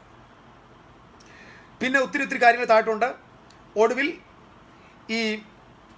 ഇങ്ങനെയാണ് നമ്മൾ കാണുന്നത്. ആന്റിയോക്കസ് ഭയങ്കര ദേഷ്യം വന്നു. തന്നെ തോൽപ്പിച്ചെന്നറിഞ്ഞുകൊണ്ട് ഇദ്ദേഹത്തിനെതിരെ വീണ്ടും ആളുകളെ എതിർക്കാനായിട്ട് വിട്ടു. പലരെ ഒരു വലിയ സേനയുണ്ടാക്കി. സേനയ്ക്ക് വേണ്ടി 1 വർഷത്തെ ശമ്പളം കൊടുത്തു. തൻ്റെ ട്രഷറിയെ കാലിയാക്കി. എന്തിനാ? യെരുശലേമിനെതിരെ അറ്റാക്ക് ചെയ്യാനായിട്ട്. അവസാനം തൻ്റെ ട്രഷറി കാശില്ലാതായി. ആന്റിയോക്കസ് എപ്പിഫാനസ് വേറൊരു സേനയോട് ചേർന്ന് ഫണ്ട് ഉണ്ടാക്കാൻ വേണ്ടി അദ്ദേഹം വേറെ രാജ്യങ്ങൾ, പേർഷ്യയിലും മറ്റ് രാജ്യങ്ങളും കളക്ട് ചെയ്യാൻ പോയി. തൻ്റെ മകനായ, അല്ലെങ്കിൽ ആന്റിയോക്കസ് എപ്പിഫാനോസിൻ്റെ മകനെ തൻ്റെ ആർമിയുടെ പകുതി ആർമിയുമായിട്ട് യെരുശലേമിനെതിരെ യുദ്ധം ചെയ്യാൻ വിട്ടു, ജൂഡിയാക്കെതിരെ. കൺഫ്യൂഷൻ ആണെന്ന് തോന്നുന്നു, ആരും ബോറടിക്കണ്ട. ആന്റിയോക്കസ് എപ്പിഫാനസ് എന്ന് പറഞ്ഞ ഉഗ്രകോപ, അതായത് ഇവരുടെ ആന്തിക്രിസ്തു ആരാന്ന് ഞാൻ പറഞ്ഞു വരിക. അവസാനം ഇദ്ദേഹത്തിൻ്റെ മകനായ ലിസിയാസ് എന്ന് പറയുന്ന 40,000 പേരുടെ ആർമിയുമായിട്ട്, 40,000 പേര് ഇൻഫൻട്രിയും ഉണ്ട്, 7,000 കവാലറിയും ഉണ്ട്. നമ്മുടെ കരസേന എന്ന് പറഞ്ഞ പോലെ കാലാൾപ്പടയുണ്ട്. ഈ ജൂഡിയാക്ക് നേരെ അങ്ങനെ 47,000 പേരാണ് ജൂഡിയക്കെതിരെ വരുന്നത്. ജൂഡിയക്കെതിരെ വന്നപ്പോൾ നമ്മുടെ ജൂഡ മക്കാബിയസിൻ്റെ കുറച്ച് ആയുധങ്ങൾ മാത്രമുള്ള 3,000 ആർമിക്ക്, 47,000 ആർമി ഒരു സ്ഥലത്ത്, 3,000 ആർമി മറു സൈഡിൽ. ദൈവത്തെ അറിയുന്ന ജനം ഉറച്ചു നിന്ന് വീര്യം പ്രവർത്തിക്കും എന്നതിൻ്റെ തെളിവിതായിരുന്നു. ഈ 3,000 പേരുടെ സൈന്യം 47,000 പേരോട് യുദ്ധം ചെയ്ത് ആ കൂട്ടത്തിനകത്തെ 3,000 എണ്ണത്തെ കൊന്നുകളഞ്ഞു. വെറും 3,000 പേര് 47,000 യുദ്ധം ചെയ്തു. 3,000 എണ്ണത്തെ മക്കാബിയ സഹോദരന്മാർ കൊന്നുകളഞ്ഞു. 165 BC-യിൽ വീണ്ടും സിറിയൻ ആർമി 40,000 പകരം 60,000-ഉം അധികം ഒരു 5,000 കാലാൾപ്പടയുമായിട്ട് യഹൂദന്മാർക്കെതിരെ വന്നു. അന്ന് 5,000 പേരെ മക്കാബിയർ കൊന്നുകളഞ്ഞു. ഇവർ തോറ്റോടുകയും ചെയ്തു. നിങ്ങൾക്ക് ഈ കാര്യങ്ങൾ മനസ്സിലാവുന്നുണ്ടോ? മക്കാബിയർ സഹോദരന്മാർ ആന്റിയോക്കസ് എപ്പിഫാനോസിന്റെ ആർമിയെ അവസാനിപ്പിച്ചു. ഇനി ബേൽത്ശസ്സറിന്റെ സാമ്രാജ്യം അവസാനിപ്പിച്ചത് ദാര്യാവേഷ്. ദാര്യാവേഷിന്റെ സാമ്രാജ്യത്തെ അവസാനിപ്പിച്ചത് അലക്സാണ്ടർ. അലക്സാണ്ടറിന്റെ സാമ്രാജ്യമായ യവന സാമ്രാജ്യത്തെ അവസാനിപ്പിച്ച് അവസാനത്തെ ലാസ്റ്റ് സാമ്രാജ്യം സ്ഥാപിക്കാൻ അതിനെ അവസാനിപ്പിച്ചത് റോം അല്ല എന്നാണ് ഞാൻ ഈ പഠിപ്പിച്ചു വരുന്നത്. പിന്നെ ആരാണ്? മക്കാബിയ സഹോദരന്മാർ. മക്കാബിയർ സഹോദരന്മാരാണ് ഇവർക്കെതിരെ ആദ്യമായിട്ട് അവസാനത്തെ ഉഗ്രനായ, കൂർമ്മബുദ്ധിയുള്ള, കൗശലക്കാരനായ ഈ രാജാവിനെ നേരെ യുദ്ധം ചെയ്തു. ഇനിയുള്ള സംഭവങ്ങൾ ഞാൻ പെട്ടെന്ന് വായിക്കാം. ഫയസ് യൂസ്ക്രൻസ് എന്ത് ചെയ്തു? ഇവരെ മൊത്തം തോൽപ്പിച്ചു. ജെറുസലേമിനെ ഇവർ കൈവശമാക്കി. അങ്ങനെ 500 അധികം വർഷങ്ങളായി അടിമകളായിരുന്ന ഇസ്രായേൽ മക്കാബിയർ സഹോദരന്മാരുടെ നിയന്ത്രണത്തിൽ ഇസ്രായേൽ ഒരു ഇൻഡിപെൻഡന്റ് രാജ്യമായി മാറി, സ്വതന്ത്രമായി. അവർ കിസ്ലേവ് മാസം 25-ാം തീയതി യെരുശലേമിനെ 3 വർഷം, അതായത് ഈ സംഭവം നടക്കുന്നതിൻ്റെ ഈ പന്നിച്ചോര എന്നാണെന്നറിയാമോ തളിച്ചത്? കിസ്ലേവ് 25-ന്. 3 വർഷത്തിന് ശേഷം അതേ കിസ്ലേവ് 25-ന് ഇവർ യെരുശലേം ദേവാലയത്തെ ക്ലെൻസ് ചെയ്ത് ശുദ്ധീകരിച്ചു. 3 വർഷം ശുദ്ധീകരിച്ചിട്ട് അവിടെ യാഗങ്ങൾ അർപ്പിച്ചു. ആ സെലിബ്രേഷൻ ഏകദേശം 28 ദിവസങ്ങൾ നീണ്ടു നിന്നു. ഈ ഫെസ്റ്റിവലിൻ്റെ പേരാണ് പ്രതിഷ്ഠോത്സവം. നമ്മൾ ബൈബിളിൽ യോഹന്നാന്റെ സുവിശേഷം 10-ാം അധ്യായത്തിൽ ഈ പ്രതിഷ്ഠോത്സവം കാണാൻ പറ്റും. അതിനെ ദ ഫീസ്റ്റ് ഓഫ് ഹനൂക്ക എന്നും, പ്രകാശത്തിൻ്റെ വിളക്കുകളുടെ, ഹനൂക്ക എന്ന് പറഞ്ഞാൽ കവരവിളക്കിൻ്റെ ഉത്സവം എന്നൊക്കെ യഹൂദന്മാരെതിരെ വിളിക്കുകയാണ്. അങ്ങനെ തോറ്റു, പരാജയപ്പെട്ടു. BC 164-ൽ Antiochus IV army was defeated by Eliamus. Persians were attempted to plunder the city. അദ്ദേഹത്തെ അറ്റാക്ക് ചെയ്തു. അദ്ദേഹം പോകുന്ന വഴി പേർഷ്യക്കാർ അവരെ അറ്റാക്ക് ചെയ്തു വീണ്ടും. And soon after the messenger came to ആന്റിയോക്ക് notifying that he defeated the armies by Judas and Jews. അദ്ദേഹത്തിൻ്റെ ആർമിയെ യഹൂദയിൽ വെച്ചും തോറ്റു, തൊപ്പിയടിപ്പിച്ചു, പരാജയപ്പെട്ടു എന്നറിഞ്ഞ ആൾ was terribly shaken by these events and fell sick. Because അദ്ദേഹം രോഗിയായിട്ട് വീഴുകയും ബെഡ്രിഡൻ ആകുകയും Antiochus fourth died shortly after that. അപ്പോൾ ആന്റിയോക്കസ് നിരാശനായി മരിച്ചു. കാരണം അദ്ദേഹത്തിൻ്റെ ആർമിയെ തോൽപ്പിച്ചത്, അദ്ദേഹത്തെ കൊന്നില്ലെങ്കിലും അദ്ദേഹത്തിൻ്റെ ആർമിയെ തോൽപ്പിച്ചത് മക്കാബിയ സഹോദരന്മാരാണ്. ഈ മക്കാബിയർ സഹോദരന്മാരുടെ, ഞാൻ പറഞ്ഞ മക്കാബിയർ സഹോദരന്മാരുടെ അപ്പൻ്റെ പേരാണ് മത്തിയാത്യാസ്. മത്താത്യാസ് എന്ന് പറയുന്ന ആളിൻ്റെ ഫാദർ എന്ന് പറയുന്നത്, ഗ്രാൻഡ് ഫാദറിൻ്റെ പേര് അസ്മോനയസ് എന്നാണ്. അസ്മോനയസ്. ഈ അസ്മോനയസ് എന്ന് പറയുന്ന ഗ്രാൻഡ് ഫാദറിൻ്റെ പേരിൽ മക്കാബിയ സഹോദരന്മാർ ഒരു റൂളിംഗ് അതോറിറ്റിയായി മാറി. അങ്ങനെ ഹസ്മോനിയൻ എന്ന് പറയുന്ന രാജവംശം ഉരുവായി.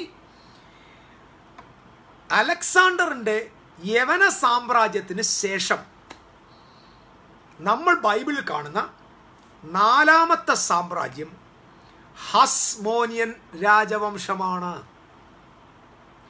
അത് റോമല്ല, അത് ആൻറ്റിക്രൈസ്റ്റ് അല്ല, അത് യൂറോപ്യൻ യൂണിയൻ അല്ല, ബ്രിട്ടൻ അല്ല, അമേരിക്കയല്ല. അത് മക്കാബിയ സഹോദരന്മാരാൽ സ്ഥാപിക്കപ്പെട്ട ഹസ്മോനിയൻ രാജവംശമാണ്. അതായത് നമ്മളതിൻ്റെ 35ാമത്തെ വാക്യത്തിൽ പറയുന്ന അന്ത്യകാലം വരെ അവരിൽ പരിശോധനയും ശുദ്ധീകരണവും നിർമ്മലീകരണവും സാധിക്കേണ്ടതിന് ബുദ്ധിമാന്മാരിൽ ചില വീട് നിശ്ചയിക്കപ്പെട്ട കാലത്ത് മാത്രം അന്തം വരും. അന്തം എപ്പോൾ വരും? ഇവരുടെ കാലത്ത്. ഞാൻ അതിൻ്റെ ഹിസ്റ്ററിയും കൂടെ കുറച്ച് വേണമെങ്കിൽ വായിക്കാം. And when the Gentile nation around Judea hold the victory over the Seleucides എന്ന് പറഞ്ഞാൽ ഈ ആന്റിയോക്കസ് എപ്പിഫാനസ് ആണ്. They became very angry and they began to kill the Jews who lived among them. ഈ സംഭവങ്ങൾ നടന്നു കഴിഞ്ഞപ്പോൾ അവരുടെ നാട്ടിലുള്ള യഹൂദന്മാരെ കൊല്ലുവാൻ തുടങ്ങി. Judas Maccabeus and his brother Simon went into fight against those Gentiles who sought to kill the Jews and defeated them. ഇവർ നേരെ ചെന്ന് അവരെ യുദ്ധം ചെയ്തു. And after the death of Judah Maccabees, a battle in 161, persecutor continued upon Jews. History records many wicked Jews who had opposed Judas and his goal took opportunity after his death, persecuted and killed righteous Jews. At the beginning of the Matthias leadership of the rebellion against Antiochus IV, the ruler of Hasmonean, ഹസ്മോനിയൻ എന്ന രാജവംശത്തിൻ്റെ പേര് വരാൻ കാരണം മത്താത്യാസിൻ്റെ grand ഫാദറിൻ്റെ പേര് ഹസ്മോനിയൻ എന്നായിരുന്നു. അദ്ദേഹത്തിൻ്റെ പേര് ഹസ്മോനിയൻ എന്ന് രാജവംശം വന്നു. Lasted from 168 BC to BC 36. 168 മുതൽ 37 വരെ, BC 37 വരെ ഇസ്രായേലിനെ സ്വതന്ത്രമായി ഭരിച്ച രാജവംശമാണ് ഹസ്മോനിയൻ രാജവംശം. അതാണ് ഇരുമ്പ്. നിങ്ങൾ കേൾക്കണം, അതാണ് ഇരുമ്പ്. ആ ഇരുമ്പ് കാലിൻ്റെ പാദത്തിൽ നമ്മൾ കാണുന്ന ഇരുമ്പും കളിമണ്ണും. അപ്പം അതിൻ്റെ അർത്ഥം എന്താ? നേരത്തെയുള്ള സാമ്രാജ്യവുമായിട്ടും കാൽപാദത്തിന് എന്തുണ്ട്? ബന്ധമുണ്ട്. ശരി. അണ്ടിൽ ദ ടൈം, അതായത് അന്ത്യം വരെ എന്ന വാക്കിൻ്റെ അർത്ഥം is the end period of the Jewish sovereignty. അത് ഹാപ്പൻഡ് ആയത് അങ്ങനെ ദ അപ്പോയിൻറ്റഡ് ടൈം എന്ന് പറയുന്നത്. ഇത് ഇവിടെ ഓരോ വാക്കുകളുണ്ട്. ആ വാക്കുകളെല്ലാം കൂടെ വിശദീകരിക്കാൻ എനിക്ക് ടൈമില്ല. നിശ്ചയകാലം എന്നൊക്കെ പറയുന്നത് 70 ആഴ്ചവട്ടത്തിൻ്റെ കാര്യമാണ് കേട്ടോ. 70 ആഴ്ചവട്ടമാണ്. അത് ഞാൻ കഴിഞ്ഞ ദിവസം ഞാൻ സൂചിപ്പിക്കുകയുണ്ടായി. ഓക്കെ, അങ്ങനെ മഷികായുടെ അപ്പിയറൻസോടുകൂടെയാണ് അന്ധകാലം, നിശ്ചയിക്കപ്പെട്ട കാലം എന്നൊക്കെ പറയുന്നത്. അങ്ങനെ ഞാൻ ഈ പറഞ്ഞു വന്നത്, ഈ രാജവംശം നിലവിൽ വരികയാണ്. ഏതാ രാജവംശം? ഹസ്മോനിയൻ രാജവംശം. റോമാണോ? അല്ല. ഇറാഖാണോ? അല്ല. ഈ ഉഗ്രവും കൂർമ്മബുദ്ധിയുമുള്ള രാജാവ് ആരാ? അന്തിക്രിസ്തു അല്ല. ഇദ്ദേഹം ആരാ? ആന്റിയോക്കസ് എപ്പിഫാനോസ്. അദ്ദേഹമാണ് കൂർമ്മബുദ്ധിയുള്ള അഹങ്കാരിയായ രാജാവ്. അദ്ദേഹമാണ് യെരൂശലേം ദേവാലയത്തെ മ്ലേച്ഛമാക്കിയത്. അതുപോലൊന്ന് സംഭവിക്കുമെന്നാണ് യേശു മത്തായിയുടെ സുവിശേഷം 24 ദാനിയേൽ പ്രവാചകന്റെ പുസ്തകത്തിൽ എഴുതിയിരിക്കുന്നത് പോലെ ശൂന്യമാക്കുന്ന മ്ലേച്ഛത വിശുദ്ധ സ്ഥലത്ത് നിൽക്കുമ്പോൾ. അപ്പോൾ എന്ത് സംഭവിക്കുക? യെരൂശലേമിൽ അന്ന് എങ്ങനെയാണോ ആന്റിയോക്കസ് എപ്പിഫാനോസ് വന്നത്, അതുപോലെ ശൂന്യമാക്കുന്ന വേറൊരു മ്ലേച്ഛത അന്ന് യേശു ജീവിച്ചിരുന്ന കാലത്തെ യെരുശലേമിൽ വരുമെന്നാണ് നമ്മുടെ കർത്താവ് സൂചിപ്പിച്ചിരിക്കുന്നത്.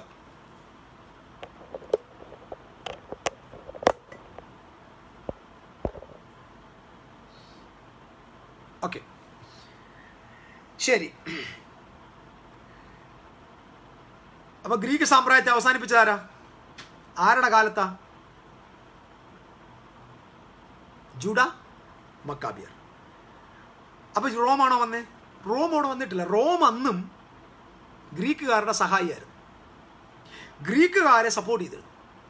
കാരണം റോം ഗ്രീക്കിന്റെ സാമ്രാജ്യം അവസാനിപ്പിക്കുമ്പോൾ റോം ഒരിക്കലും ഒരു എംപയർ അല്ല, റോം ഒരു റിപ്പബ്ലിക്കാണ്. നിങ്ങൾ ഹിസ്റ്ററി വായിക്കണം, റോം റിപ്പബ്ലിക്കാണ്.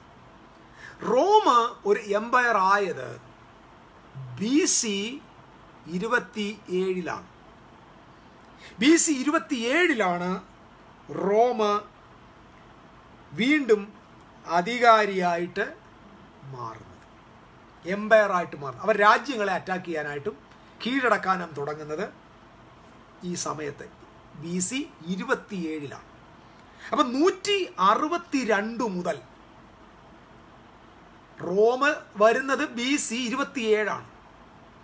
ഇതിനിടയിലുള്ള 140 വർഷം എവിടെയാണ് ഈ ബിംബം? അതാണ് ചോദ്യം. അത് റോം ആണെങ്കിൽ, ദാനിയേലിന്റെ പ്രവചനം 2-ാം അധ്യായത്തിലെ ബിംബത്തിനകത്തെ കാൽപാദത്തിലെ ആ ഇരുമ്പെന്ന് പറയുന്നത് റോം ആണെങ്കിൽ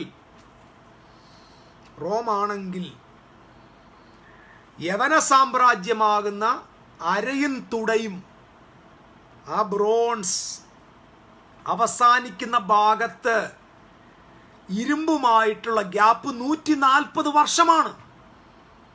ആ വർഷത്തിൻ്റെ ആൻസർ ഈ പെന്തിക്കോസ്തിലെയോ ബ്രദറിനിലെയോ ഇവിടുത്തെ എസ്കറ്റോളജിയിലെ സാറുമാർ പറയാൻ ഞാൻ നിങ്ങളോട് ആവശ്യപ്പെടുകയാണ്. എവിടെയാണ് ഈ ഗ്യാപ്പ്? മേദ്യ പേർഷ്യയാണ് റോമിനെ ബാബിലോണിനെ അറ്റാക്ക് ചെയ്തത്. ഗ്രീക്ക് സാമ്രാജ്യമാണ് മേദ്യ പേർഷ്യ അറ്റാക്ക് ചെയ്തത്. ഹസ്മോനിയൻ വംശത്തിലെ മക്കാബിയ സഹോദരന്മാരാണ് അതായത് യവന സാമ്രാജ്യത്തിന്റെ അവസാനത്തെ ഉഗ്രകോപിയായ ഉപായബുദ്ധിക്കാരനായ ആന്റിയോക്കസ് എപ്പിപ്പാനോസിന്റെ മരണത്തിന് ഹേതുവായത്. അങ്ങനെങ്കിൽ where is Rome? Where is the gap in that image? Can you say, I challenge you people, those who are preaching eschatology, where is the gap in that image? ശരീരത്തിൽ ഗ്യാപ്പ് വന്നാൽ ആ image അവിടെ നിൽക്കുമോ? നമുക്കറിയാത്ത കാര്യത്തെ നമ്മൾ ഗ്യാപ്പിലിട്ട് കളിക്കുക. Gap theology. അങ്ങനെ നമ്മൾ ഉഗ്രവിഷം, ആന്റിയോക്കസ് എപ്പിഫാനസിനേക്കാൾ ഉഗ്രവിഷം നമ്മൾ ലോകത്തിൽ പ്രസംഗിക്കുക. വളരെ ക്രിസ്റ്റൽ ക്ലിയർ ആണ്. ഞാൻ ഈ പറയുന്നത് ചലഞ്ചാണ് ക്രൈസ്തവ സമൂഹത്തോട്. കാരണം സത്യം അറിയുന്ന ഒരു ജനറേഷൻ എഴുന്നേറ്റ് വരണം. ഞങ്ങളുടെ വായെ മൂടിക്കെട്ടാൻ നിങ്ങളുടെ ഉപരോധത്തിന് പറ്റില്ല. God is rising a generation to prove the trustworthiness of the Christianity. ക്രിസ്ത്യാനിത്വത്തിന്റെ വിശ്വസനീയതയെ ഉറപ്പിക്കുന്ന ജനറേഷൻ വരണം. ജോൺ ലോറൻസ് അത് പോടാ, ശരി പോടാന്ന് വിടടാ, പക്ഷെ ആൻസർ പറയടാ. Can you answer it? Where is Rome?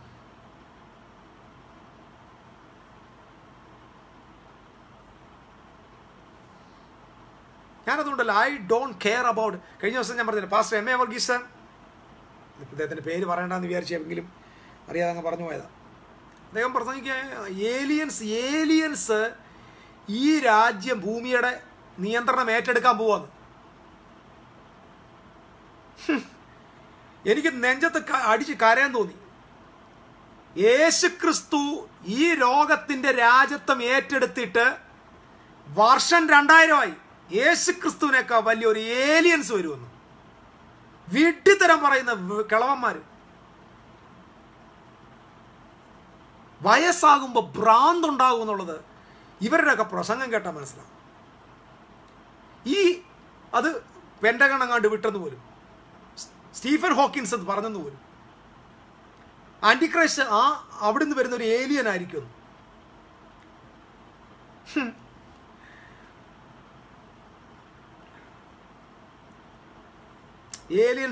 Aliens ഇന്ത്യക്ക് ലോകത്തിന്റെ നിയന്ത്രണം ഏറ്റെടുക്കാൻ വരും. യേശു ക്രിസ്തുവിനേക്കാൾ വലിയ ഏലിയൻസും അല്ല. ഏലിയൻസിന്റെ സൃഷ്ടിതാവാര സകലത്തെയും തന്റെ ശക്തിയുള്ള വചനത്താൽ വഹിക്കുന്നവൻ ഭരിക്കുന്ന ഭൂമിയിൽ ആധിപത്യം സ്ഥാപിക്കാൻ അവൻ വരുമെന്നു. കർത്താവിന്റെ സാമ്രാജ്യത്തെ തച്ചുടയ്ക്കാൻ ഏതാണ്ട് ഫ്ലൈയിങ് സോസർ ഇങ്ങോട്ട് ഇറങ്ങി വരുമെന്ന് വിഡ്ഢിത്തരം പറയുന്നു. എനിക്ക് അദ്ദേഹത്തിനൊക്കെ മറുപടി കൊടുക്കണമെന്നുണ്ട്. പക്ഷെ പ്രായം വലുതാണ്. ഞാൻ വളരെ ബഹുമാനിക്കുന്ന ദൈവമനുഷ്യരെ ഇവരൊക്കെ.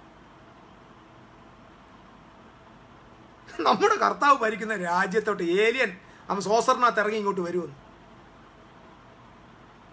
അവന്റെ രാജ്യത്ത് നിത്യരാജ്യത്വന്ന് വെണ്ടയ്ക്ക് അക്ഷരത്തിൽ എഴുതി വെച്ചേക്കുക. എത്ര സ്ഥലത്ത് കാണണം? അവന്റെ രാജ്യത്ത് നിത്യമാണ്. സ്വർഗത്തിലും ഭൂമിയിലും സകല അധികാരവും എനിക്ക് ലഭിച്ചിരിക്കുന്നതാണ്. അല്ലാതെ എനിക്ക് ലഭിച്ചതിന്റെ പകുതി ആന്റിക്രൈസ്റ്റ് അടിച്ചോണ്ട് പോയെന്നല്ല. എന്താ പറയാനന്ന്? ഞാനിവിടെ നിങ്ങളുടെ ചിന്തയെ നിർത്തുക. ഞാൻ അടുത്ത ക്ലാസ്സിലേക്ക് ഞാൻ ഇനി അങ്ങോട്ട് പോകുന്നില്ല. ഞാൻ ഇവിടെ കൊണ്ടൊന്ന് നിർത്തുക. ഇത് കഥ കറക്റ്റാണ്. കാരണം 4 സാമ്രാജ്യമേ ഉള്ളൂ. 5ാമത്തെ സാമ്രാജ്യം യേശുക്രിസ്തുവിന്റെ സാമ്രാജ്യമാണ്. സ്വർണവും വെള്ളിയും താമ്രവും ഇരുമ്പും കളിമണ്ണും ഇതിനെ മൊത്തം പൊടിച്ച് ഇതിന്റെ ഇപ്പം യെറുശലേമിന്റെ ആലയത്തെക്കുറിച്ച് ആരാ ചിന്തിക്കുന്നത്? ആകെ ചിന്തിക്കുന്നത് മലയാളികളായ കുറച്ച് പെന്തിക്കോസുകാരാ. കാരണം അത് പണിതാലേ യേശു വരത്തുള്ളൂ. ഇനിയിപ്പം നാളെ എങ്ങാണം പത്രത്തിൽ യെറുശലേം ആലയത്തിന്റെ പണി തുടങ്ങിയെന്ന് പറഞ്ഞ ഇവന്മാരന്നരം ഉടുപ്പൊക്കെ ഇട്ടുകൊണ്ട് നിൽക്കും, കർത്താവ് വരുമ്പോൾ പോകാൻ. ഞാൻ പ്രാർത്ഥിക്കുകയാണ്. എന്തെന്നറിയാമോ? ഈ തലമുറയിൽ എങ്ങാണ് ആലയത്തിന്റെ പണി ഒന്ന് തുടങ്ങണം. തുടങ്ങുമ്പോൾ ഇവന്മാർ കുറേ പൈസ ഉണ്ടാക്കി വെച്ചിട്ടുണ്ട്. ഈ ആളുകളെ ഈ സുവിശേഷത്തിൻ്റെ പൈസയും പാവങ്ങളുടെ കാശെല്ലാം ഇഷ്ടം, ഇതെല്ലാം നമ്മൾ കണ്ടുകെട്ടണം. ഇതെല്ലാം ദൈവരാജ്യത്തിന് വേണ്ടി കണ്ടുകെട്ടണം. ഈ മതങ്ങളുടെ, ഈ ക്രൈസ്തവ മതത്തിൻ്റെ സകല സമ്പത്തും കിങ്ഡത്തിന് വേണ്ടി കണ്ടുകെട്ടണം. കർത്താവ് ഒരു ആലയം ഒന്ന് പണിയട്ടെ. നമ്മൾ എന്തിനാണോ പേടിച്ച് നായയുടെ കൂട്ടി ജീവിക്കുന്നത് ക്രിസ്ത്യാനികൾ? എന്തിനാണ് നമ്മൾ ജീവിക്കുന്നത്? ഞാൻ പറഞ്ഞു, ഞാൻ പ്രൂഫ് മുമ്പിൽ കൊണ്ട് നിർത്തിയേക്കുക. യവന സാമ്രാജ്യത്തിന്റെ ശേഷം റോമാണോ വന്നത് തെളിയിക്കുക. അത് MA വർഗീസ് ആണെങ്കിലും തോമസ് മാമനാണെങ്കിലും ചാത്തനാണെങ്കിലും കോടിത്തോട്ടമാണെങ്കിലും ഹൂഎവർ ഇറ്റ് മേ ബി, ഇവരെല്ലാം വലിയ ആളുകളാണ്. ഈവൻ ഇത് പഠിപ്പിക്കുന്ന എസ്കറ്റോളജി പഠിക്കുന്ന whoever it may be, prove it. യവന സാമ്രാജ്യത്തെ അവസാനിപ്പിച്ചത് റോമാണെന്ന് തെളിയിക്കുക. അല്ലെങ്കിൽ 140 വർഷത്തെ ഗ്യാപ്പ് എവിടെയാണ് ഈ ബിംബത്തിലെന്ന് കാണിക്കേ.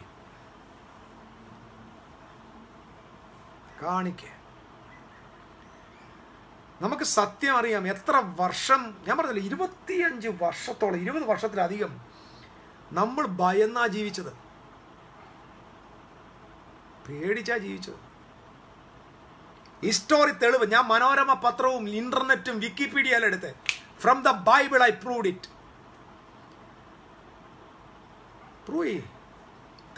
തെളിച്ച റോം എവിടെയാ വന്നത്? അല്ല, റോം എന്ന് ഈ അധികാരം ഏറ്റെടുത്തു. നിങ്ങൾക്കറിയാമോ, റോം ഒരിക്കൽ പോലും ഇസ്രായേലിന്റെ പരമാധികാരത്തെ ചോദ്യം ചെയ്തിട്ടില്ല. അതാണ് അത്ഭുതം. റോം ഒരിക്കൽ പോലും. ബാക്കി ഭാഗം ഞാൻ അടുത്ത ദിവസം എടുക്കാം കേട്ടോ. ഈ ഇരുമ്പും കളിമണ്ണും എന്തോന്ന് ഞാൻ പറയും. ഇരുമ്പാണ് അസ്മോനിയൻ രാജവംശം, ഇരുമ്പും കളിമണ്ണിലൊക്കെ കയറാൻ ടൈമില്ല. വാക്കുകൾ ഞാൻ നിർത്തുക, സമയം ഓൾറെഡി 1.5 മണിക്കൂർ കഴിഞ്ഞു. ഞാൻ ഒരു പ്രാവശ്യം കൂടെ പറയാം, ദയവ് ചെയ്ത് നിങ്ങൾ ഈ സത്യങ്ങൾ മറച്ചു വെക്കരുത്. നിങ്ങൾ ധൈര്യമായിട്ട് പറയണം, ധൈര്യമായിട്ട് പറയണം. ആളുകൾ അംഗീകരിക്കത്തില്ല, അംഗീകരിക്കും, എല്ലാവരും എന്നെ സപ്പോർട്ട് ചെയ്യും എന്നൊന്നും വിചാരിച്ച ഒരു സത്യവും പറയും. ധൈര്യമായിട്ട് പറഞ്ഞു. ആൻറ്റി ക്രിസ്ത്യനെയും അങ്കിൾ ക്രിസ്ത്യൻ്റെയും കാര്യമൊക്കെ പറഞ്ഞുകൊണ്ട് വരും. നമ്മുടെ കൃത്യമായിട്ട് ഈ തിരുവെഴുത്തുകളെടുത്ത് നിങ്ങൾ തെളിയിക്കുക. നിങ്ങൾ ദൈവരാജ്യത്തിൻ്റെ വേലക്കാരായിട്ട് നിൽക്കുക. നിങ്ങൾ സത്യത്തിൻ്റെ സാക്ഷികളായി നിൽക്കുക. ഏലിയൻസ് വരും. ഏലിയൻസ് വന്നിട്ട് ഇനി അവനാണ് ഉഗ്രകോപമുള്ള, അവൻ ഹൈബ്രിഡ് ആണെന്ന് പോലും. ഹൈബ്രിഡ് അതൊന്നും എന്നിട്ട് പുള്ളി അതിനിടയ്ക്ക് പറയുന്നുണ്ട്, ഇതൊക്കെ വിശ്വസിക്കാത്ത കുറച്ച് അനാത്മികന്മാരുണ്ട്, അവരെയൊക്കെ വിട്ടേരെ. അവരെ വിട്ടേരെ, അവന്മാരൊക്കെ അനാത്മികന്മാർ, ഞങ്ങളാണ് ആത്മീകർ. ഏതാ സ്റ്റീഫൻ ഹോക്കിൻസിന്റെ കാര്യം പറയുന്നവൻ ആത്മീയനും വിശുദ്ധ ബൈബിൾ തെളിയിക്കുന്നവൻ അനാത്മീകനും. അടച്ചാക്ഷേപിക്കവര്.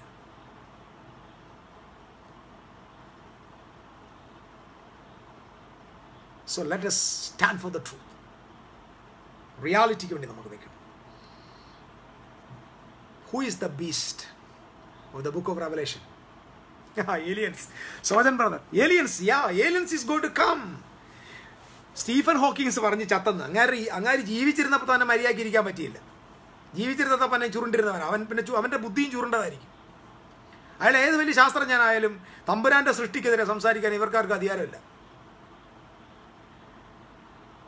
സ്റ്റീഫൻ ഹോക്കിങ്സ് വലിയ പുള്ളിയായിരിക്കും, പക്ഷെ അദ്ദേഹം പറഞ്ഞതുപോലും അടുത്ത 100 വർഷത്തിനകം ഭൂമി ഭയങ്കര അപകടത്തിലാണ്, ഭൂമിയുടെ നിയന്ത്രണം ഏലിയൻസ് ഏറ്റെടുക്കും. അയ്യോ ദൈവമേ. സത്യത്തിൽ ഏലിയൻസ് ആരെന്നറിയാം? നമ്മളാണ് ഏലിയൻസ്. ഏലിയൻസ് എന്ന് പറഞ്ഞാൽ അന്യഗ്രഹ ജീവികളെന്ന്. അന്യഗ്രഹ ജീവി എന്ന് പറഞ്ഞാൽ വേറൊരു സ്ഥലത്ത് നിന്ന് വന്നവരാ. യേശു ക്രിസ്തു തന്നെ പറഞ്ഞിട്ടില്ലേ, നിങ്ങൾ സ്വർഗീയന്മാരാണ്. നമ്മളാണ് ഏലിയൻസ്. ഏലിയൻസ് ഭരണം ഏറ്റെടുക്കും. ഏലിയൻസ് ഭരണം ഏറ്റെടുക്കുമ്പോൾ ഇവിടുത്തെ നിയാൻഡർത്തൽ മനുഷ്യൻ്റെ അങ്കിളുമാരായിരിക്കുന്ന, അല്ലെങ്കിൽ പിന്നെന്തുവാ, ഡാർവിൻ്റെ പരിണാമ സിദ്ധാന്തം അനുസരിച്ച് വാല് മുറിഞ്ഞ കുരങ്ങൻ്റെ അനുയായികളായിരിക്കുന്ന പുള്ളികളെല്ലാം പറന്നു പോകും.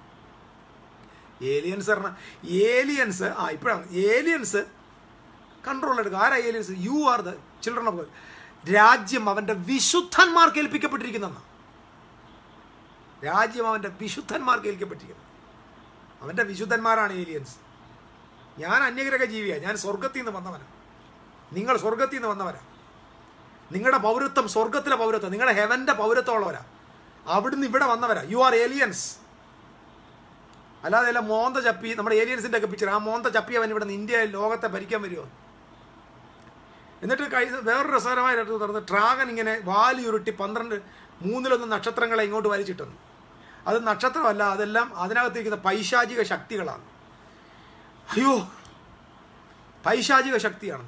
വാല് ചുരുട്ടി ഇങ്ങനെ താഴോട്ട് ഇട്ടെന്ന്. അയ്യോ, ചിരിക്കാനെങ്കിലും പോണ്ട. ജഗതി ഒക്കെ ഇപ്പം ജഗതിക്കൊന്നും ഇപ്പം കോമഡി ഒന്നും ചെയ്യാൻ പറ്റാത്ത, പുള്ളിക്ക് സുഖമില്ലാതായിപ്പോയി, അപകടം പറ്റിപ്പോയി. അതിന് പകരമായിട്ട് ഇറങ്ങിയേക്കുക ഈ ജഗതിമാർ. മൂവി എഫക്റ്റാണ്, right? Amen. I challenge you, people of God. I'm standing with the proof of history and the proof of the scripture. Book of Revelation has to be proved according to the scripture, not with Manorama and the New Times of India, not Wikipedia alla nammada backup. Standing with the truth. History എന്ന് പറഞ്ഞാൽ കഥയല്ല. History എന്ന് പറഞ്ഞാൽ proved, സംഭവിച്ച സംഭവം. ഞാൻ ഈ പറഞ്ഞ കാര്യങ്ങളെല്ലാം you can read it in the world ഹിസ്റ്ററിയിൽ വായിക്കാൻ പറ്റും.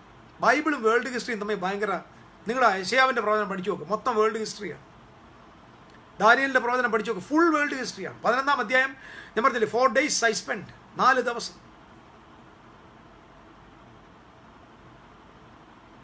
So let us expect a very powerful kingdom. വലിയ രാജ്യത്തെ പ്രതീക്ഷിക്കാം. Glorious kingdom. ഹല്ലേലൂയ. നിങ്ങൾ തോൽക്കത്തില്ല, നമ്മൾ തോൽക്കത്തില്ല, നമ്മൾ ജയിക്കും. പ്രതിസന്ധികളെ ജയിക്കും സഭ ജയിക്കും. ദൈവരാജ്യം ജയിക്കും.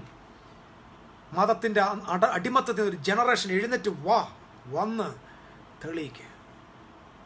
May God bless you all. So ഇത് നമ്മുടെ ഈ പഠനത്തിൻ്റെ വെളിപ്പാട് പുസ്തകത്തിൽ തന്നെയാണ്. ഇൻ ബിറ്റ്വീൻ അതിനകത്ത് നമ്മളൊരു ബ്രാഞ്ചിലേക്ക് പോയതാണ്. സെക്കൻഡ് ഭാഗമാണിത്. വെളിപ്പാട് പുസ്തകത്തിൻ്റെ തന്നെ പഠനമാണ്. നിങ്ങൾ നിശ്ചയമായിട്ടും ഈ ഭാഗം തുടർന്നും കേൾക്കുകയും സംശയം എന്തെങ്കിലും ഉണ്ടെങ്കിൽ ധൈര്യമായി, യാതൊരു മടിയും വിചാരിക്കേണ്ട, ജസ്റ്റ് നിങ്ങളുടെ എൻ്റെ ഇൻബോക്സിൽ വരിക, കാര്യങ്ങൾ ആവശ്യപ്പെടുക, നമുക്ക് ഒരുമിച്ച് പഠിക്കാം. ഞാൻ എന്തെങ്കിലും എറർ പറഞ്ഞെങ്കിൽ നിങ്ങൾക്കത് തെളിയിക്കാം, നിങ്ങൾക്കത് തെറ്റ് തിരുത്താം. Feel free, let us learn together. നിങ്ങളെല്ലാവരെയും കർത്താവ് അനുഗ്രഹിക്കട്ടെ. ലൈവിൽ എന്നെ എത്രത്തോളം വാച്ച് ചെയ്ത എല്ലാ സഹോദരങ്ങളോടുള്ള പ്രത്യേക സ്നേഹം അറിയിക്കുന്നു. ഞാൻ ആക്ഷേപിച്ചതല്ല കേട്ടോ, വലിയ വലിയ ദേവാസന്മാരാണ്. പക്ഷേ അവർ ഈ പറയുന്ന കോമഡി കണ്ടപ്പോൾ ഞാനങ്ങ് പങ്കുവെച്ചെന്നേ ഉള്ളൂ. കാരണം വിശ്വസനീയമല്ലാത്തതാണ്. കാരണം ഒരിക്കലും വിശ്വസിക്കാൻ പറ്റില്ല. അതിന് വലിയ ബുദ്ധിയുടെ ആവശ്യമൊന്നുമില്ല, കോമൺ സെൻസ് മതി. ബൈബിൾ നമുക്ക് അല്പം അറിയാമെങ്കിൽ, അല്പം ഒത്തിരി അറിയണ്ട, കുറച്ചെങ്കിലും അറിയാമെങ്കിൽ ഇതിനൊന്നും നമ്മൾ മൈൻഡ് ചെയ്യേണ്ട ആവശ്യമില്ല. എങ്കിലും ബഹുലക്ഷം ജനങ്ങൾ ഞാൻ പറയുന്നതിനേക്കാളും അദ്ദേഹം പറയുന്നത് ഒത്തിരി ആളുകൾ കേൾക്കുന്നുണ്ട്. നമ്മൾ പറയുന്നതെല്ലാം കള്ളമാണെന്ന് അവർ വിചാരിക്കും. അതുകൊണ്ട് ഇങ്ങനെയുള്ള കാലത്ത് സത്യത്തിന് വേണ്ടി നമുക്ക് നിൽക്കാം. പരസ്പരം നമുക്ക് ദൈവത്തിൻ്റെ സ്നേഹത്തിൽ തുടരാം. എല്ലാവർക്കും ഒരു ശുഭരാത്രി ഞാൻ നേരുന്നു. നമുക്ക് നാളെ ഇതിൻ്റെ ബാക്കി ഭാഗത്തെ പഠിക്കാനായിട്ട് ശ്രമിക്കാം. ആരാണ് ഇരുമ്പ് നമ്മൾ മനസ്സിലാക്കി. 162-ാമത്തെ വർഷം മുതൽ 37-ാമത്തെ വർഷം വരെയുള്ള ആ കാലഘട്ടങ്ങളിൽ യെരുശലേമിനെ ഭരിച്ച ഹസ്മോനിയൻ രാജവംശമാണത്. അതിൽ നിന്ന് തന്നെ ആയിരിക്കണം അടുത്ത കളിമണ്ണും ഇരുമ്പും കൂടെ ചേർന്ന സംഭവം ഉണ്ടാകേണ്ടത്. ആ കാലത്തായിരിക്കണം യേശു വരേണ്ടത്. ഇതൊക്കെ നമ്മൾ കൃത്യമായിട്ട് പഠിക്കും. ദൈവം നിങ്ങളെ അനുഗ്രഹിക്കട്ടെ.